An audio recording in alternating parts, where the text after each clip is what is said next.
Digital യുഗത്തിലെ Marxism നമുക്കെല്ലാവർക്കും അറിയാവുന്നതുപോലെ ഒരു രീതിശാസ്ത്രമാണ്, മെത്തഡോളജിയാണ്. എന്നാൽ കേവല രീതിശാസ്ത്രമല്ല, പ്രയോഗത്തിന് വേണ്ടിയുള്ള രീതിശാസ്ത്രമാണ്.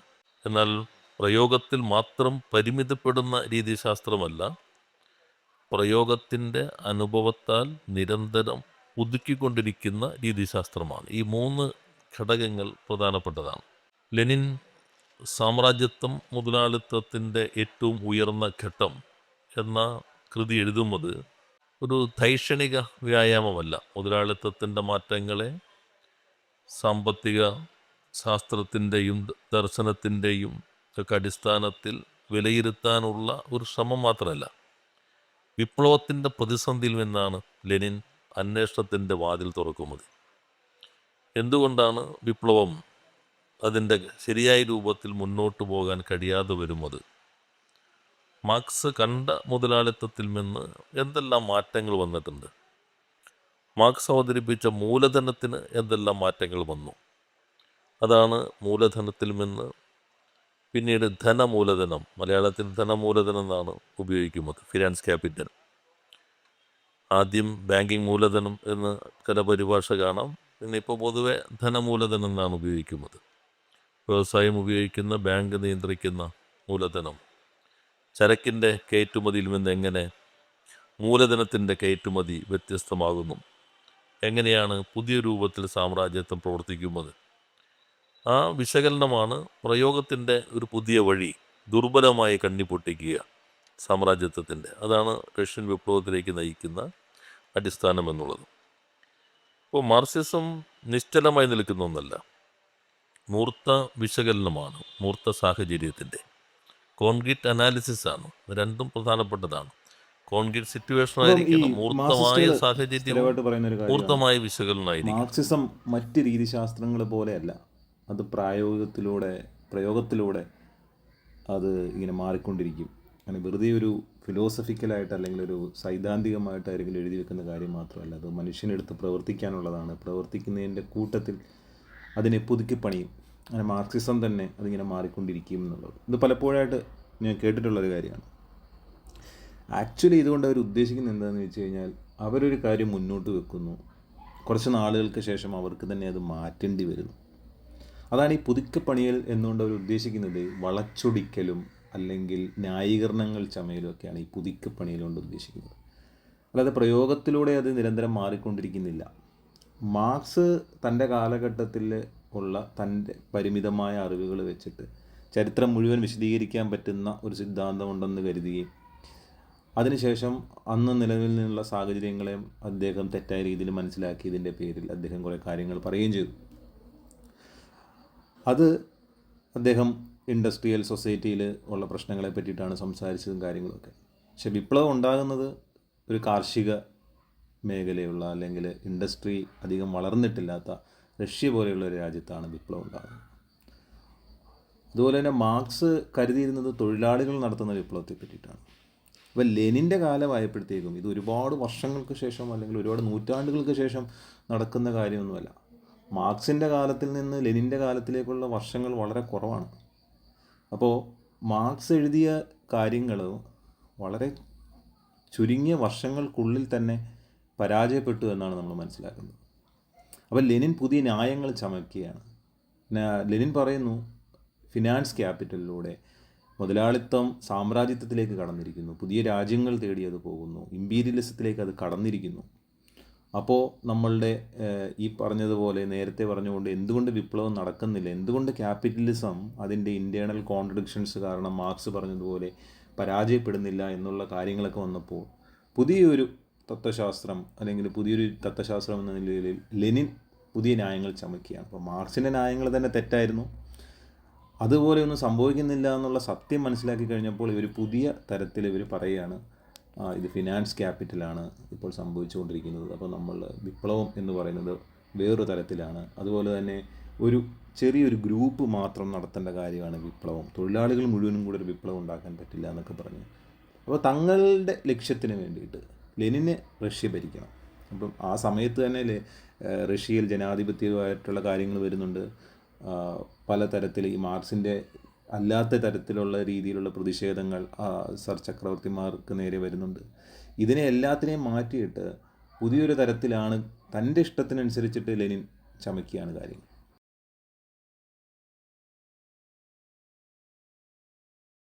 ഇപ്പോൾ നമ്മൾ ഈ സോഷ്യൽ മീഡിയയുടെ കാലമായതുകൊണ്ട് വാക്കുകൾ സൂക്ഷിച്ച് ഉപയോഗിച്ചില്ല അപകടം. ഞാൻ എൻ്റെ മാർക്സിസ്റ്റ് ക്ലാസ്സുകൾ പറയുന്ന ഇപ്പോഴും ഇങ്ങനെ വന്നുകൊണ്ടിരിക്കും. വസ്തുനിഷ്ഠ സാഹചര്യവും ആത്മനിഷ്ഠ സാഹചര്യവും. അത് മാർക്സിസ്റ്റ് ദർശനത്തിൻ്റെ ഏറ്റവും പ്രധാനപ്പെട്ടതാണ്. Objective realities, subjective realities. അതല്ലാതെ മറ്റൊരു മലയാളം അതിന് എളുപ്പമല്ല. വസ്തുനിഷ്ഠ സാഹചര്യം മൂർത്തമാകണം, എന്നാൽ അതുകൊണ്ട് മാത്രം മാറ്റം വരില്ല. അതിന് ആത്മനിഷ്ഠ ഘടകവും പ്രധാനമാണ്. അതിങ്ങനെ ഒന്ന് സ്ലോ ഇതിലേക്ക് ആളുകൾ മാറ്റിയിട്ട് നല്ല ട്രോളാണ്. അത് ഇടയ്ക്ക് ഇങ്ങനെ വരുന്നതാണ്. എങ്ങനെയാണ് ഇത് രണ്ടും പ്രധാനപ്പെട്ടതാണ്. നമ്മൾ കൈകാര്യം ചെയ്യുന്ന മേഖലയിൽ ഇത്തരത്തിലുള്ള വാക്കുകൾ ഇപ്പോൾ അതുകൊണ്ട് ഞാൻ പറഞ്ഞത് സൂക്ഷിച്ച് ഉപയോഗിക്കേണ്ടത് കൂടിയാണ് ഡിജിറ്റൽ കാലത്തിൻ്റെ ഒരു പ്രത്യേകത എന്നുള്ളത്. പിന്നെ മുറിക്കാൻ പറ്റാവുന്ന രൂപത്തിൽ ശ്വാസം വിടാൻ പാടില്ല.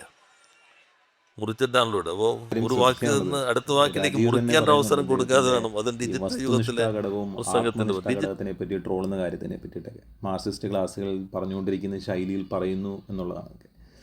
അപ്പോൾ അദ്ദേഹത്തിൻ്റെ വാക്കുകൾ ട്രോളുന്നതിൻ്റെ പേരിൽ വാക്കുകൾ ഉപേക്ഷിക്കുന്നതും അല്ലെങ്കിൽ പുതിയ ആളുകൾക്ക് മനസ്സിലാകുന്ന രീതിയിൽ സംസാരിക്കുന്നതൊക്കെ നല്ലതാണ്. ഈ മാർക്സിസത്തിൻ്റെ ഒരു പ്രശ്നം എന്താണെന്ന് വെച്ച് കഴിഞ്ഞാൽ അതിൽ ഈ കടുകട്ടിയായിട്ടുള്ള വാക്കുകൾ, ഈവൻ മാർക്സിൻ്റെ ഭാഷയാണെങ്കിൽ തന്നെയും മാർക്സിസത്തെ എക്സ്പ്ലെയിൻ ചെയ്യുമ്പോഴൊക്കെ മനുഷ്യന് മനസ്സിലാകാത്ത ഒരുപാട് വലിയ കാര്യങ്ങൾ അതിലുണ്ടെന്ന് തോന്നിക്കുകയും അതുകൊണ്ട് അതൊരു സംഭവമാണെന്നും അത് നമ്മൾക്കെന്തോ പ്രശ്നമുള്ളതുകൊണ്ടാണ് നമ്മൾക്ക് മനസ്സിലാകാത്തതെന്നും സാധാരണക്കാരായ ആളുകൾ വിചാരിക്കുകയും ചെയ്യുന്നു. ഇപ്പോൾ ഉദാഹരണത്തിന് കേരളത്തിലെ കമ്മ്യൂണിസ്റ്റ് പാർട്ടി ഇത്രയും നാൾ ഇവിടെ ഉണ്ടായിട്ടും ഒരാൾ പോലും മാർക്സിസം, സാധാരണ ആൾക്കാരൊന്നും മാർക്സിസം മനസ്സിലാക്കിയിട്ടൊന്നുമല്ല മാർക്സിസ്റ്റ് പാർട്ടിയിൽ ചേർന്നിട്ടുള്ളത്. ഇപ്പോൾ കേരളത്തിൽ വർക്ക് ചെയ്യുന്ന ഒരു പാർട്ടി എന്നുള്ള നിലയിലാണ്.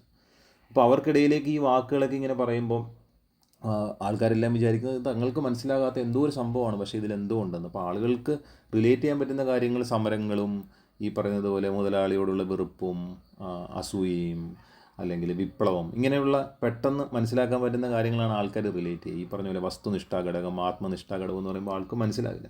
എന്തായാലും ഇതൊരു പോസിറ്റീവ് ചേഞ്ചാണ്. അത് ഈ ട്രോളുകളൊക്കെ കാരണം അങ്ങനെയുള്ള വാക്കുകൾ ഉപേക്ഷിക്കുക എന്നുള്ളതൊക്കെ പറഞ്ഞു.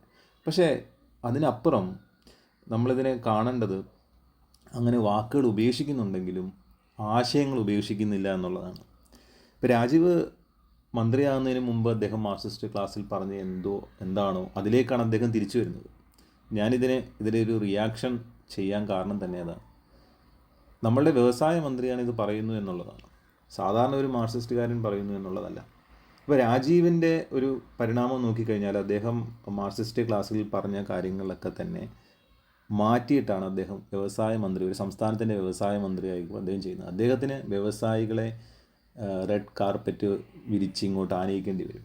അദ്ദേഹത്തിന് വലിയ വലിയ കോർപ്പറേറ്റുകളെ ഇവിടെ കോൺക്ലേവുകൾ നടത്തുമ്പോൾ അവിടെയൊക്കെ പോയി സംസാരിക്കേണ്ടി വരും. അവരെയൊക്കെ കേരളത്തിലേക്ക് വരൂ, കേരളം വ്യവസായ സൗഹൃദ അന്തരീക്ഷം നിങ്ങൾക്ക് ഉണ്ടാക്കിത്തരാം, ഇന്ത്യയിലെ തന്നെ ഏറ്റവും വലിയ വ്യവസായ സൗഹൃദ അന്തരീക്ഷമാണ് കേരളത്തിലേക്ക്, നിങ്ങൾക്ക് യാതൊരുവിധ തടസ്സങ്ങളും ഇല്ലാതെ ഇവിടെ പ്രവർത്തിക്കാമെന്ന് പറയേണ്ടി വരും. അത് നിരന്തരം ഫേസ്ബുക്കിലൂടെ പറയേണ്ടി വരും, സോഷ്യൽ മീഡിയയിലൂടെ പറയേണ്ടി വരും, യൂട്യൂബ് വീഡിയോസിലൂടെ പറയേണ്ടി വരും, പത്രങ്ങളിൽ അത് അച്ചടിച്ച് വരും. അങ്ങനെ സാധാരണ ജനങ്ങളിലേക്ക് സർക്കാർ ഒരു വ്യവസായ അന്തരീക്ഷം സൃഷ്ടിക്കുന്ന ഒരു മൂരാച്ചി പഴയ രീതിയിലുള്ള ഒരു കമ്മ്യൂണിസ്റ്റ് സർക്കാരല്ല എന്ന് വരുത്തി തീർക്കാൻ വളരെ കഷ്ടപ്പെട്ട് ശ്രമിക്കുന്ന ഒരാളാണ് രാജീവ്. അതേ രാജീവ് തന്നെയാണ് അദ്ദേഹം വ്യവസായ മന്ത്രി ആയിരിക്കുമ്പോൾ വീണ്ടും ഡിജിറ്റൽ മാർക്സിസം എന്നൊക്കെ പറഞ്ഞിട്ടുള്ള രീതിയിലുള്ള ഇതേപോലെയുള്ള പ്രസംഗങ്ങൾ കാഴ്ചവെക്കുന്നത്. അപ്പോൾ അദ്ദേഹത്തിൻ്റെ ഉള്ളിൽ ഇപ്പോഴും മാർക്സിസം എന്ന ആശയമാണ് എന്നുള്ള ആ വൈരുദ്ധ്യം ഉണ്ടല്ലോ. അത് കേവലം ആ ഒരു ആശയത്തിൻ്റെ പ്രശ്നം മാത്രമല്ല, അത് നമ്മുടെ മന്ത്രിയാണെന്നുള്ള രീതിയിൽ അദ്ദേഹത്തിൻ്റെ പോളിസീസിലും അത് പ്രതിഫലിക്കും. അദ്ദേഹം എന്തൊക്കെ വാക്കുകൾ കൊണ്ട് പറഞ്ഞാലും, ഇവിടെ വ്യവസായ അന്തരീക്ഷമാണെന്ന് പറഞ്ഞാലും, അദ്ദേഹം ഒരു തീരുമാനം എടുക്കുമ്പോൾ അദ്ദേഹത്തിൻ്റെ ഉള്ളിൽ ഈ മാർക്സിസം ആശയം ഉണ്ട് എങ്കിൽ അത് പ്രശ്നമാവും. ഒന്നുകിൽ ഇതിൽ ഏതോ ഒരു കാര്യം അദ്ദേഹം അഭിനയിക്കുകയാണ്. ഒന്നുകിൽ അദ്ദേഹം ഒരു മാർക്സിസ്റ്റ് ആണെന്ന് അഭിനയിക്കുന്നു, അല്ലെങ്കിൽ അദ്ദേഹം ഒരു വ്യവസായ സൗഹൃദ അന്തരീക്ഷം ഉണ്ടാക്കി കൊടുക്കുന്ന ഒരു ബ്യൂറോക്രാറ്റ് അല്ലെങ്കിൽ ഒരു രാഷ്ട്രീയക്കാരനാണ് എന്നുള്ള രീതിയിൽ അദ്ദേഹം അഭിനയിക്കുന്നു. ഇതിൻ്റെ ഒരു പ്രശ്നം, ഇദ്ദേഹം അധികാരത്തിൽ നിന്ന് മാറിക്കഴിഞ്ഞാൽ ഇപ്പോൾ അദ്ദേഹം എന്താണോ ചെയ്തുകൊണ്ടിരിക്കുന്നത് അതിനെതിരെയൊക്കെ ഉള്ള ഒരു സമര പരിപാടികളിലേക്ക് അല്ലെ അതിനെതിരെയൊക്കെയുള്ള ഒരു ആശയ പരിസരം സൃഷ്ടിക്കുന്നതിലേക്ക് രാജീവ് പോകുമെന്നുള്ളതാണ് ഇതിൻ്റെ ഒരു അപകടം. അപ്പം നമ്മൾ മന്ത്രിയായിരിക്കുന്ന സമയത്ത് ഒരു കാര്യം ചെയ്യുന്നു, മന്ത്രിയായിരുന്നതിന് മുമ്പും മന്ത്രിയായിരുന്നതിന് ശേഷവും വേറൊരു രീതിയിൽ ചെയ്തു കഴിഞ്ഞാൽ നമ്മളുടെ സംസ്ഥാനത്തിൻ്റെ അവസരങ്ങളാണ് നഷ്ടപ്പെടുത്തുക. അപ്പോൾ ലോകത്തുള്ള അവസരങ്ങൾ നമ്മൾ മാക്സിമം ഉപയോഗിക്കുന്നതിന് പകരം ഇപ്പോഴും നമ്മളുടെ ഉള്ളിലുള്ളത് റിഗ്രസീവ് ആശയങ്ങളാണെങ്കിൽ അതിൻ്റെ വില കൊടുക്കേണ്ടി വരുന്നത് ഇവിടെ ജനിക്കാൻ പോകുന്ന കുട്ടികൾ, ഇവിടെ ജോലി അന്വേഷിച്ച് നടക്കുന്ന യുവാക്കൾ, അവർക്കാണ് അതിൻ്റെ ഒരു പ്രശ്നം കൂടുതലായിട്ടുണ്ടാകുന്നത്.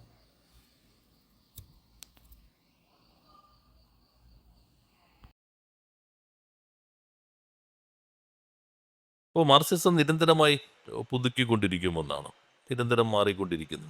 എന്നാൽ മാനിഫെസ്റ്റോയിൽ മാർക്സ് സൂചിപ്പിച്ചു, ഉൽപാദനോപാധികളുടെ നിരന്തരമായി പുതുക്കുക, വിപ്ലവകരമായ മാറ്റം, അതില്ലാതെ മുതലാളിത്തത്തിന് വെലുമെടുക്കാൻ കഴിയില്ല. അത് പിന്നീട് പല ഘട്ടങ്ങളിലും മാർക്സ് അതിനെ വിപുലപ്പെടുത്താൻ ശ്രമിക്കുന്നുണ്ട് മൂലധനത്തിലും. ഇവിടെ നേരത്തെ വ്യവസായ ആവിയന്ത്രം വന്നു, വ്യവസായ വിപ്ലവം വന്നു, ഫാക്ടറി സംവിധാനങ്ങൾ വന്നു.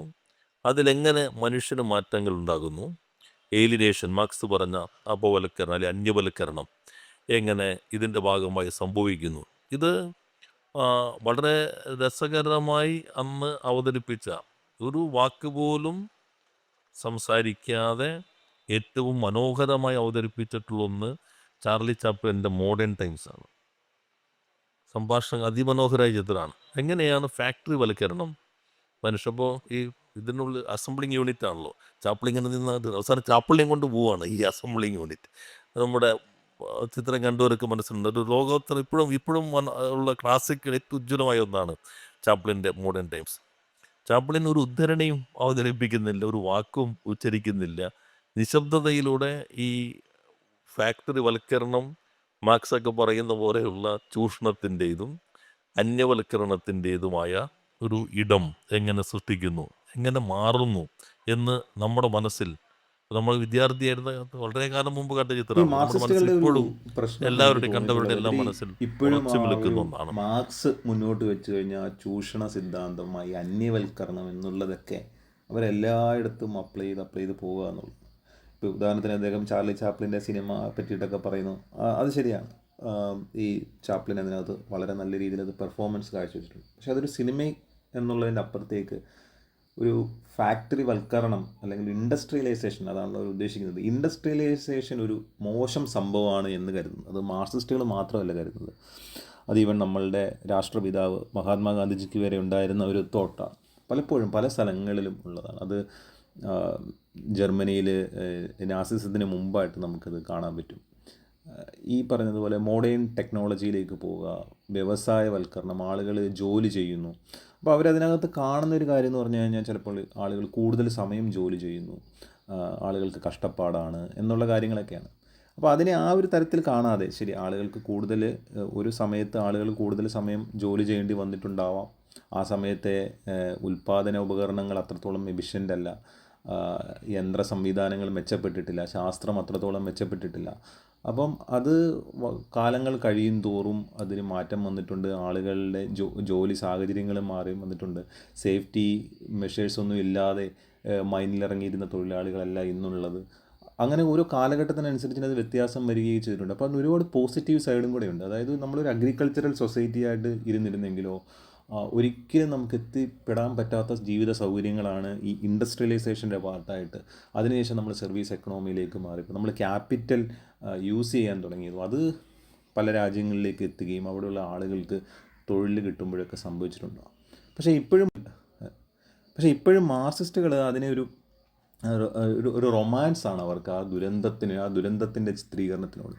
ശരിയാണ്, ദുരന്തം, ഒരുപാട് തൊഴിലാളികൾ കഷ്ടപ്പെട്ടിട്ടുണ്ട്, ഇപ്പോഴും കഷ്ടപ്പെട്ട് തൊഴിലെടുക്കുന്ന ആൾക്കാരുണ്ട്. പക്ഷേ എത്ര കോടി ആളുകളിലേക്കാണ് ജീവിത സൗകര്യങ്ങൾ എത്തുന്നത്, എത്ര കോടി ആളുകൾക്കാണ് ശമ്പളം കിട്ടി ജീവിതം മെച്ചപ്പെടുന്നത്. ഇപ്പോൾ ഒരു പ്രദേശത്തേക്ക് ഒരു ഫാക്ടറി വരുമ്പോൾ നമ്മളതിനെ ചൂഷണമായിട്ടും അന്യവൽക്കരണമായിട്ടും കാണുന്നതിന് പകരം അത് അവർക്ക് സൃഷ്ടിക്കുന്ന അവസരങ്ങളായിട്ടുകൂടെ കാണണം. ഒരു പ്രദേശത്തേക്ക് ഒരു ഫാക്ടറി വരുമ്പോൾ അതുവരെ ഇല്ലാത്ത ഒരു തൊഴിലവസരം അവർക്ക് സൃഷ്ടിക്കപ്പെടുകയാണ്. ഒന്നിലധികം ഫാക്ടറികൾ വരികയും അവർ തമ്മിൽ മത്സരിക്കുമ്പോൾ തങ്ങളുടെ തൊഴിലാളികളെ നഷ്ടപ്പെടാതിരിക്കാൻ വേണ്ടി മുതലാളിമാരും മത്സരിച്ചെന്നിരിക്കും, തൊഴിലാളിക്ക് ശമ്പളം കിട്ടിയെന്നിരിക്കും. കൂടുതൽ ശമ്പളം കിട്ടിയെന്നിരിക്കും. ശമ്പളം കിട്ടുക എന്ന് പറയുന്നത് അവൻ്റെ ജീവിതം മെച്ചപ്പെടുത്തുകയാണ്. പക്ഷേ ഇപ്പോൾ മാർക്സിൻ്റെ ഈ ഒരു അനാലിസിസ് ഉണ്ടല്ലോ, ശമ്പളത്തിന് ജോലി ചെയ്യുക എന്ന് പറയുന്നത് പോലും ചൂഷണമാണ് എന്നുള്ളൊരു അനാലിസിസ്, നിങ്ങൾ ജോലി ചെയ്യുക എന്ന് പറയുന്നത് നിങ്ങളെ ചൂഷണം ചെയ്യുകയാണ് എന്നുള്ള അനാലിസിസ് എന്ന് പറയുമ്പോൾ അവർക്ക് അതിനുള്ള സാഹചര്യം ഇല്ലാത്ത അവസ്ഥയെ പറ്റിയിട്ടൂടെ നമ്മൾ ആലോചിക്കണം. അത് ഇവർ ആലോചിക്കുന്നില്ല എന്നുള്ളതാണ് പ്രശ്നം.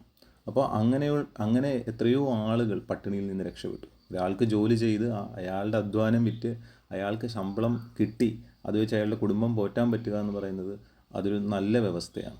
ശരിയാണ്,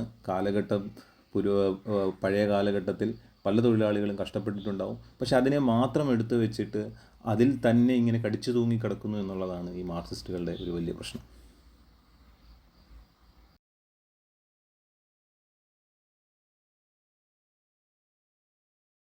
അത് പിന്നീട് ഇപ്പോൾ ഞാൻ നേരത്തെ പറഞ്ഞ പോലെ എൻ്റെ ഈ ക്ലാസ്സുകളിൽ വന്ന ഒരു ഭാഗം എപ്പോഴും എടുക്കാറുണ്ട്.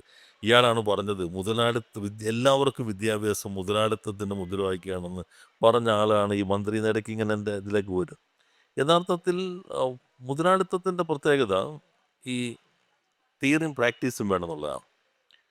ജന്മിത്തം, അതിലുള്ള ആ കൃഷി, ഇതെല്ലാം തന്നെ പ്രത്യേകിച്ച് ഇതില്ലാതെ തന്നെ പോകുന്നതാണ്.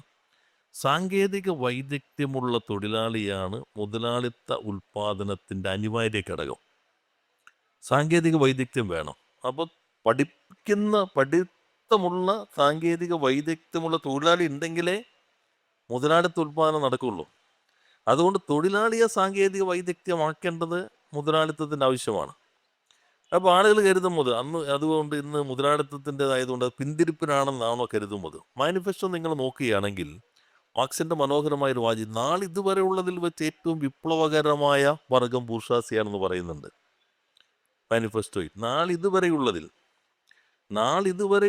ഏറ്റവും വിപ്ലവകരമായ വർഗം ബൂർഷ്വാസിയാണ്. കാരണം മുന്നോട്ട് എന്നല്ല, അതിനെ മാറ്റി മറ്റൊന്ന് കൊണ്ടുപോകും. നാളിതുവരെ ഇല്ലാന്ന് പറഞ്ഞ പ്രശ്നമായി. വിപ്ലവകരമായ വർഗം ബൂർഷ്വാസിയാണെന്ന് പറഞ്ഞാൽ അപകടത്തിലേക്കാടി. മാർക്സ് വളരെ സൂക്ഷ്മമായിട്ട് നാളിതുവരെയുള്ളതിൽ ഏറ്റവും വിപ്ലവകരമായ വർഗം. കുറേ ഭാഗങ്ങൾ മുതലാളിത്തത്തിൻ്റെ മഹനീയതയെ, എങ്ങനെയാണ് മുതലാളിത്തം ലോകത്തെ മുന്നോട്ട് കൊണ്ടുപോകുന്നതെന്ന് വളരെ ലളിതമായി ചിമിഴിലൊതുക്കപ്പെട്ട വാക്കുകളുടെ സൗന്ദര്യത്തിൽ മാർക്സ് മാനിഫെസ്റ്റോയിൽ അവതരിപ്പിക്കുന്നുണ്ട്. പിന്നീട് ആവിയന്ത്രം മാറി പല പുതിയ ഘട്ടങ്ങൾ വന്നു. വ്യവസായ വിപ്ലവത്തിൻ്റെ തന്നെ 1, 2, 3 വിപ്ലവങ്ങൾ പൊതുവെ ചർച്ച ചെയ്യാറുണ്ട്. ഇലക്ട്രിസിറ്റി വന്നത്, പിന്നീട് കെമിക്കൽ അത്തരത്തിലുള്ള വ്യവസായങ്ങൾ ആധിക്യം, 3-ാം തലത്തിൽ ഇൻഫർമേഷൻ ടെക്നോളജി, ബയോടെക്നോളജി, വിവര സാങ്കേതിക വിദ്യ, ജൈവ സാങ്കേതിക വിദ്യ, ഇവനെ അടിസ്ഥാനപ്പെടുത്തിയ മാറ്റങ്ങൾ. ഇതിൽ നിന്ന് ഒരു പുതിയ ഘട്ടമായിട്ടാണ് ഇപ്പോൾ നമ്മളിവിടെ ചർച്ച ചെയ്യുന്ന ഡിജിറ്റൽ കാലഘട്ടം. അത് പുതിയ വർഗമാണ് ബൂർഷ്വാസികൾ. ജന്മിത്തം പോലെയൊന്നുമല്ല, ലോകത്തെ ഒരുപാട് അത് മാറ്റുന്നുണ്ട് എന്നുള്ളത് പറയുന്നുണ്ട്. പക്ഷെ അതോടൊപ്പം തന്നെ മാനിഫെസ്റ്റോയിൽ വായിച്ചാലും അതുപോലെ മറ്റ് പുസ്തകങ്ങൾ മാർക്സിൻ്റെ വായിച്ചാലും കാണാൻ കഴിയുന്നത് നാളിതുവരെയുള്ളതിൽ മെച്ചമാണെങ്കിലും ഒരുപാട് പ്രശ്നങ്ങളുള്ള ഒരു വ്യവസ്ഥയായിട്ടാണ് അദ്ദേഹം ക്യാപിറ്റലിസത്തെ കാണുന്നത്. അതുകൊണ്ട് തന്നെയാണ് അദ്ദേഹം അത് മാറ്റി സോഷ്യലിസം വരേണ്ടതും വിപ്ലവത്തിലൂടെ സോഷ്യലിസം വരേണ്ട ആവശ്യകതയെ പറ്റിയിട്ടും പറയുന്നത്. ഈ മാർക്സിന് മുമ്പും സോഷ്യലിസ്റ്റുകൾ ഉണ്ടായിരുന്നു. അവരെല്ലാം ഈ പറഞ്ഞ ഒരു സമാധാനപരമായിട്ടുള്ള മാറ്റത്തെപ്പറ്റി ചിന്തിച്ചവരുണ്ടായിരുന്നു, ജനാധിപത്യ പ്രക്രിയകളെ പറ്റിയിട്ട് ചിന്തിച്ചിട്ടുണ്ടായിരുന്നു. പക്ഷേ മാർക്സ് ചെയ്ത ഏറ്റവും വലിയൊരു പ്രശ്നം ഈ വിപ്ലവം എന്ന് പറഞ്ഞിട്ടുള്ള ഈ ഒരു ആശയമുണ്ടല്ലോ, വിപ്ലവത്തിലൂടെ മാറ്റി പുതിയത് സൃഷ്ടിക്കുക എന്നുള്ളത്. കാരണം മാർക്സിൻ്റെ അഭിപ്രായത്തിൽ ഒരു സാമൂഹിക സാഹചര്യങ്ങൾ മാറണമെങ്കിൽ എക്കണോമിക് റിലേഷൻഷിപ്പ് മാറണം. ഉൽപ്പാദന ഉപകരണങ്ങളുടെ നിയന്ത്രണങ്ങൾ ആണ് ഈ റിലേഷൻഷിപ്പ് ഉണ്ടാക്കുന്നത്. അപ്പോൾ ഒരു ബൂർഷ അല്ലെങ്കിൽ ഒരു തൊഴിലാളി എന്നുള്ള വർഗ്ഗങ്ങൾ ഉണ്ടാകുന്നതിന് പകരം തൊഴിലാളികളുടെ ഒരു സർവാധിപത്യം വരണം എന്നുള്ളൊരാശയം മാർക്സ് മുന്നോട്ട് വെച്ചു. അപ്പം നാളിതുവരെയുള്ള മെച്ചപ്പെട്ട സമൂഹമാണ് മുതലാളിത്തം, ബൂർഷയെങ്കിലും അദ്ദേഹം ഒരുപാട് വ്യക്തി അധിക്ഷേപങ്ങളൊക്കെ ബൂർഷകളെ മാനിഫെസ്റ്റോയിൽ തന്നെ ചെയ്യുന്നുണ്ട്. അതുകൊണ്ട് തന്നെ ഈ പ്രശ്നങ്ങളെല്ലാം അവരുടെ കുഴപ്പം കൊണ്ടല്ല, ഈ ക്യാപിറ്റലിസം എന്ന വ്യവസ്ഥയുടെ പ്രശ്നമാണ്. അതുകൊണ്ട് ഇത് മാറ്റി സോഷ്യലിസം കൊണ്ടുവന്നത് അവർ. പക്ഷേ അതുപോലെ തന്നെ മാർക്സ് വിചാരിച്ചിരുന്ന മറ്റൊരു കാര്യം, മണ്ടത്തരമായിട്ടുള്ളൊരു കാര്യം, മാർക്സ് വിചാരിച്ചത് മനുഷ്യൻ വളരെ വലിയ രീതിയിലുള്ള ഒരു എഫിഷ്യൻസി ക്യാപിറ്റലിസത്തിലൂടെ കൈവരിച്ചു കഴിഞ്ഞു എന്നുള്ളതാണ്. അതാണ് മാർക്സ് വിചാരിച്ചുകൊണ്ടിരുന്നത്. അത് ആലോചിക്കണം. ഒരു യന്ത്രങ്ങളോ വണ്ടികളോ ഒന്നും ഇല്ലാത്തൊരു സമയത്ത് ഓയിൽ ഇൻഡസ്ട്രിയോ അതൊക്കെ അത് തുടങ്ങിയിട്ട് പോലുമില്ലാത്ത ഇന്ന് നമ്മളീ കാണുന്ന ലോകമേ ഇല്ല. അപ്പോൾ ആ സമയത്ത് മാർക്സ് വിചാരിക്കുകയാണ് മനുഷ്യനെല്ലാം നേടിക്കഴിഞ്ഞു എന്നുള്ളത് മാർക്സിനൊരു വിചാരം ഉണ്ടായിരുന്നു. മാർക്സ് അങ്ങനെ എഴുതി വെച്ചിട്ടുണ്ടെന്നല്ല പറഞ്ഞു, കാരണം മാർക്സ് തുറന്ന് പറയുന്ന കാര്യങ്ങൾ അങ്ങനെയാണ്. അപ്പോൾ ക്യാപിറ്റലിസം നേടിയിരിക്കുന്ന ഈ ഉൽപ്പാദന ഉപകരണങ്ങൾ, ക്യാപിറ്റലിസം കൊണ്ടുവന്നിട്ടുള്ള ഈ സാങ്കേതിക വിദ്യ, ഇത് മുന്നോട്ടുള്ള പോക്കിനെ തടസ്സപ്പെടുത്തുന്നത് ക്യാപിറ്റലിസം തന്നെയാണ്. ഇത് ബൂർഷകളുടെ കയ്യിലിരിക്കുന്നു. അപ്പോൾ പ്രൈവറ്റ് പ്രോപ്പർട്ടി അല്ലെങ്കിൽ സ്വകാര്യ സ്വത്ത് എന്നത് അബോളിഷ് ചെയ്തതിന് ശേഷം, ഉന്മൂലനം ചെയ്തതിന് ശേഷം, ഇത് മനുഷ്യരെല്ലാവരും കൂടെ ചേർന്ന് ഉപയോഗിക്കുമ്പോൾ അതിൻ്റെ ഗുണം എല്ലാവർക്കും കിട്ടും. അത് കൂടുതൽ നല്ല രീതിയിലേക്ക് പോകും. അപ്പം അതുവരെ ഉണ്ടായിരുന്നതെല്ലാം നേടിക്കഴിഞ്ഞു, ഇനി ഇതെല്ലാവരും കൂടെ മാത്രം ചേർന്ന് ചെയ്യേണ്ട കാര്യം മാത്രമേ ഉള്ളൂ എന്നുള്ള രീതിയിലേക്ക് മാർക്സ് ചിന്തിച്ചു. അപ്പോൾ മാർക്സ് അവിടെ സ്വകാര്യ സ്വത്ത് സൃഷ്ടിക്കുന്ന ഇൻസെൻറ്റീവ്സിനെ പറ്റിയിട്ടോ അല്ലെങ്കിൽ അത് കാരണം ഉണ്ടാക്കുന്ന ഇന്നോവേഷൻസിനെ പറ്റിയിട്ടോ ഒന്നും ചിന്തിക്കുന്നതിന് പകരം ഇതെല്ലാവരും കൂടെ ഇനി ചേർന്ന് മുന്നോട്ട് കൊണ്ടുപോകേണ്ട ഒരു കാര്യം മാത്രമേ ഉള്ളൂ എന്ന് പറയുന്ന വളരെ ലളിതവൽക്കരിച്ച ഒരു സിദ്ധാന്തമാണ് മാർക്സിൻ്റെ. അപ്പോൾ ഇവർ പറയുന്നത് ഇതൊരു സയൻറ്റിഫിക് സോഷ്യലിസമാണ്, ഇത് ശാസ്ത്രീയമായ വിശദീകരണമാണെന്നുള്ളതൊക്കെ. ഇത് സത്യം പറഞ്ഞു കഴിഞ്ഞാൽ തൻ്റെ ചുറ്റുപാടുകളെ നോക്കിക്കണ്ട് അതിനുശേഷം എഴുതി വെച്ചിരിക്കുന്ന വളരെ ലളിതമായിട്ടുള്ള ഒരു ഭാവിയെ പറ്റിയിട്ടാണ് അദ്ദേഹം പറയുന്നത്. ലോകം എങ്ങോട്ട് ഒക്കെ പോയി എന്ന് അതിനുശേഷം പോയെന്നുള്ളത് വെച്ച് നമ്മൾ ഇന്ന് തിരിഞ്ഞു നോക്കുമ്പോഴാണ് മനസ്സിലാകുന്നത് അദ്ദേഹം എത്ര വികലമായിട്ടാണ് ചരിത്രത്തെയും അദ്ദേഹത്തിൻ്റെ തന്നെ കാലത്തെയും വർത്തമാനകാലത്തെയും ഭാവിയും അദ്ദേഹം നോക്കിക്കണ്ടതെന്ന് മനസ്സിലാക്കാൻ കഴിയുന്നു.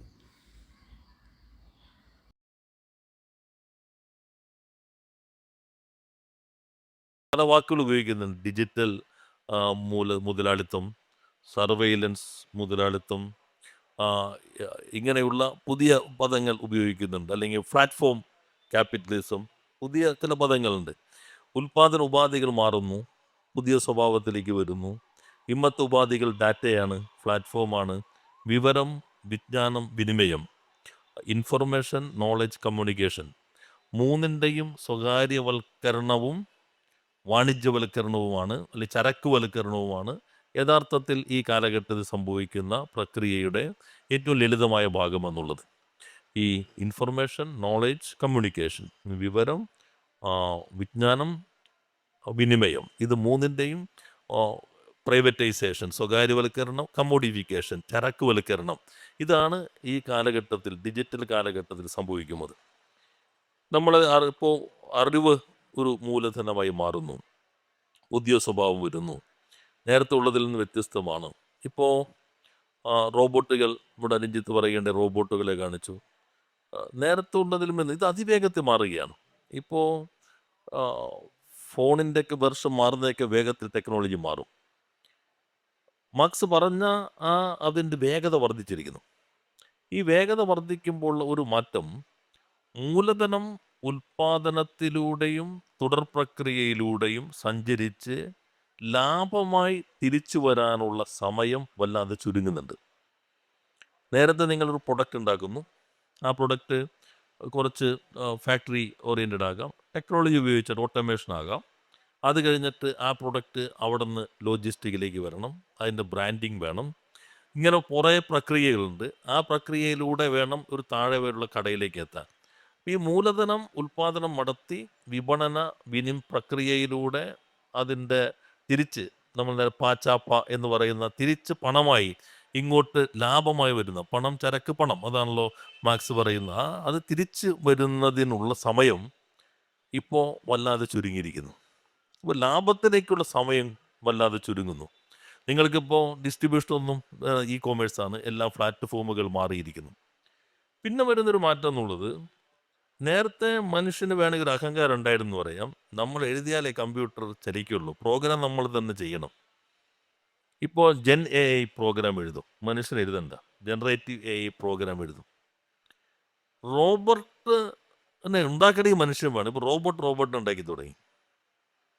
ഇപ്പോൾ ടെക്നോളജി നമ്മൾ പ്രതീക്ഷിക്കുന്നതിനേക്കാളും വേഗതയിലേക്ക് മാറുകയാണ് ഈ മാറ്റങ്ങൾ. അപ്പോൾ അതിനെ ഒരു വലതുപക്ഷം, ഇപ്പോൾ നെക്സസ് ശിലായുഗത്തിൽ നിന്ന് ഈ കാലഘട്ടത്തിലേക്ക് വളർച്ചയുള്ള ഹരാരി അവതരിപ്പിക്കുന്ന ചില കാഴ്ചപ്പാടുകളുണ്ട്. കുറച്ച് ഇന്നത്തെ മുതലാളിത്ത താല്പര്യങ്ങൾ വളരെ സമർത്ഥമായി അതിനകത്ത് വിളക്കി ചേർത്തിട്ടുണ്ട്. തൊഴിലാളി വർഗം ഇനി വേണ്ടി വരില്ല, എല്ലാത്തിലേക്കും ഡിസ്പ്ലേസ് ചെയ്യുന്ന കാലം വരും, അങ്ങനെ വരാം. ഇപ്പം എല്ലാം യന്ത്രങ്ങൾ ചെയ്യുന്നു. നമ്മൾ രാവിലെ എഴുന്നേൽക്കുന്നു, ചായ കുടിക്കുന്നു, സിനിമ കാണുന്നു, കുറച്ച് പത്രമൊക്കെ വായിക്കുന്നു, മ്യൂസിക് കേൾക്കുന്നു, നടക്കാൻ പോകുന്നു, തിരിച്ചു വരുന്നു. അല്ല എങ്ങനെ കിട്ടാവുന്ന രൂപത്തിലേക്കുള്ള എല്ലാവർക്കും തുല്യമായി വീതം വയ്ക്കാൻ കഴിയുന്ന സാമൂഹ്യ വ്യവസ്ഥയിലേക്ക് ഈ മാറ്റങ്ങൾ എത്തിക്കുകയാണെങ്കിൽ സൗകര്യമാണ്. പക്ഷെ അത് എളുപ്പമല്ല. ഇപ്പം തന്നെ നമ്മുടെ ഡിജിറ്റൽ ക്യാപിറ്റലിസത്തിൻ്റെ പ്രത്യേകത മൂലധന വിജ്ഞാനത്തെ അടിസ്ഥാനപ്പെടുത്തിയ മൂല മൂലധനമാക്കി മാറ്റിയിട്ടുള്ള വ്യവസായങ്ങളാണ് ഇന്നത്തെ ലോകത്തിലെ ഏറ്റവും പ്രധാനപ്പെട്ട കുത്തകകൾ. അവരാണ് ഇന്നത്തെ ഏറ്റവും പ്രധാനപ്പെട്ട കുത്തകകളായിട്ട് പ്രവർത്തിച്ചുകൊണ്ടിരിക്കുന്നത്. പിന്നെ നമ്മൾ മാർക്സിസത്തിൽ യഥാർത്ഥത്തിൽ കുറെ കൂടി ഇന്നത്തെ കാലഘട്ടത്തെ മാർക്സിസ്റ്റ് അപഗ്രഥന രീതി അനുസരിച്ച് വിശകലനം ചെയ്യേണ്ടതുണ്ട്. അതിൽ നമുക്ക് കുറച്ച് കുറവുകളുണ്ട് എന്നത് ഒരു യാഥാർത്ഥ്യമാണ്.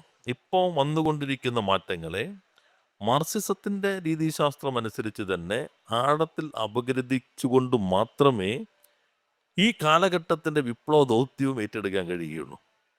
അത് ചില ശ്രമങ്ങൾ കൂട്ടായി തന്നെ നടത്തേണ്ടതുണ്ട് എന്ന് തന്നെയാണ് ഇതാണ് ഞാൻ ഞങ്ങളും നേരത്തെ പറഞ്ഞ ആ കാണുന്നത്. ഒരു അത്തരത്തിൽ ചില അപകടം എന്ന് ചർച്ചകൾക്കും പറയുന്നത്. തുടക്കം കുറിച്ചിട്ടുണ്ട്. രാജീവ് പറഞ്ഞത് നിങ്ങൾ കേട്ടു. അദ്ദേഹം ഇപ്പോഴും കാര്യങ്ങളെ അനലൈസ് ചെയ്യുമ്പം മാർക്സ് പറഞ്ഞ കാര്യങ്ങളിൽ നിന്ന് എത്രത്തോളം വ്യത്യാസം വന്നിട്ടുണ്ട്, അതിനെ എങ്ങനെ മാർക്സിസവുമായിട്ട് ചേർക്കാം എന്നുള്ള കാര്യങ്ങളൊക്കെയാണ് അദ്ദേഹം പറഞ്ഞത്. ഞാൻ പറഞ്ഞു, മാർക്സ് പറഞ്ഞ സമയം മാർക്സിൻ്റെ ലോകത്ത് നിന്നാണ് മാർക്സ് പറയുന്നത്. മാർക്സിന് കാലഘട്ടം ഒരു 250 വർഷങ്ങൾക്ക് ശേഷം എങ്ങനെയൊക്കെ മുന്നോട്ട് പോകുമെന്ന് പ്രവചിക്കാനേ സാധ്യമല്ലായിരുന്നു. അപ്പോൾ ഇതൊരു സയൻറ്റിഫിക് സോഷ്യലിസം ആണെങ്കിൽ ഇത് ഏത് കാലഘട്ടത്തിലും അപ്ലൈ ചെയ്യാം എന്ന ഇവരുടെ ഒരു വിശ്വാസം. ഒരു വിശ്വാസി എങ്ങനെയാണോ തങ്ങളുടെ മതം എല്ലാ കാര്യത്തിനും ഉപയോഗിക്കുന്നത്, അതേപോലെ ഇവർ ഉപയോഗിക്കുന്നു. ഇപ്പോൾ ഇതിനകത്ത് തന്നെ അദ്ദേഹം പറഞ്ഞതിനകത്ത് അദ്ദേഹം ഹരാരിയുടെ പുസ്തകം അനലൈസ് ചെയ്യുമ്പം അദ്ദേഹം പറഞ്ഞ അതിനകത്തേക്ക് മുതലാളിത്ത താല്പര്യങ്ങൾ ഇണക്കി ചേർത്തിട്ടുണ്ട് എന്ന് അദ്ദേഹം പറയുന്നു. തൊഴിലാളികളെ പറ്റിയിട്ട് അങ്ങനെ പറഞ്ഞ അതുകൊണ്ടാണ് എന്നുള്ളത് അദ്ദേഹം പറയുന്നു. ഹരാരിയായിട്ട് ഇവർക്കുള്ളൊരു പ്രശ്നം ഇവരുടെ മാർക്സിസ്റ്റ് സിദ്ധാന്തം ഹരാരി അത്ര കാര്യമായി എടുക്കുന്നില്ല എന്നുള്ളതാണ്. അതുപോലെ തന്നെ ഈ പറഞ്ഞതുപോലെ ഇദ്ദേഹം വിജ്ഞാനത്തിൻ്റെ എക്കണോമിയെ പറ്റിയിട്ട് പറയുന്നു. അത് ഈ പേറ്റൻറ്റുകളെ പറ്റിയിട്ടും അതുപോലെ കുത്തകളെ പറ്റിയിട്ടും ഒക്കെ പറയുന്നു. ഇതൊക്കെ ഇത് ഇന്നും ഇന്നലെ നടന്ന സംഭവമല്ല. ഒരു കഴിഞ്ഞ 10-30 വർഷത്തെ ചരിത്രമുണ്ട് ഈ പേറ്റൻറ്റുകൾക്കും IP-കൾക്കും ഒക്കെ. അപ്പം അതിനൊക്കെ ഇവർ കാണുന്നത് അതിൽ നമുക്ക് എന്ത് ചെയ്യാൻ പറ്റും, നമ്മളുടെ യുവജനങ്ങൾക്ക് അതിനെ എത്രത്തോളം യൂസ് ചെയ്യാൻ പറ്റും എന്നുള്ളതൊക്കെ എങ്ങനെ പറയുന്നതിന് പകരം അദ്ദേഹം ഇത് ഒരു വ്യാവസായിക സമ്മേളനത്തിലാണെങ്കിൽ അത് സംസാരിക്കുന്ന വേറൊരു തരത്തിലായിരിക്കും. അല്ലെങ്കിൽ ഏതെങ്കിലും ഒരു കുത്തക കമ്പനികളെ വിളിച്ചിരുത്തിയിട്ട് സംസാരിക്കുമ്പോൾ വേറൊരു തരത്തിലായിരിക്കും സംസാരിക്കുന്നത്. പക്ഷേ ഇപ്പോൾ ഈ ഒരു മാർക്സിസ്റ്റുകളോട് അദ്ദേഹം സംസാരിക്കുമ്പോൾ അദ്ദേഹം സംസാരിക്കുന്നതിനകത്ത് വന്ന ചില പദങ്ങൾ നിങ്ങൾ ശ്രദ്ധിക്കുക. എങ്ങനെ ഇപ്പോഴുള്ള ഒരു വ്യവസ്ഥയ്ക്കെതിരെ വിപ്ലവാത്മകമായിട്ടുള്ള കാര്യങ്ങൾ ചെയ്യാൻ പറ്റും, എങ്ങനെ അതിനൊരു മാറ്റം വരുത്താൻ പറ്റും, നമുക്കതിനകത്തുള്ള ചലഞ്ചസ് എങ്ങനെയൊക്കെയാണ്. അദ്ദേഹം പറഞ്ഞു, നമ്മളതിനെപ്പറ്റി പഠിച്ചുകൊണ്ടിരിക്കുകയാണ്, നമ്മൾ അതിലെ എങ്ങനെ വിപ്ലവം കൊണ്ടുവരാമെന്നുള്ളത്.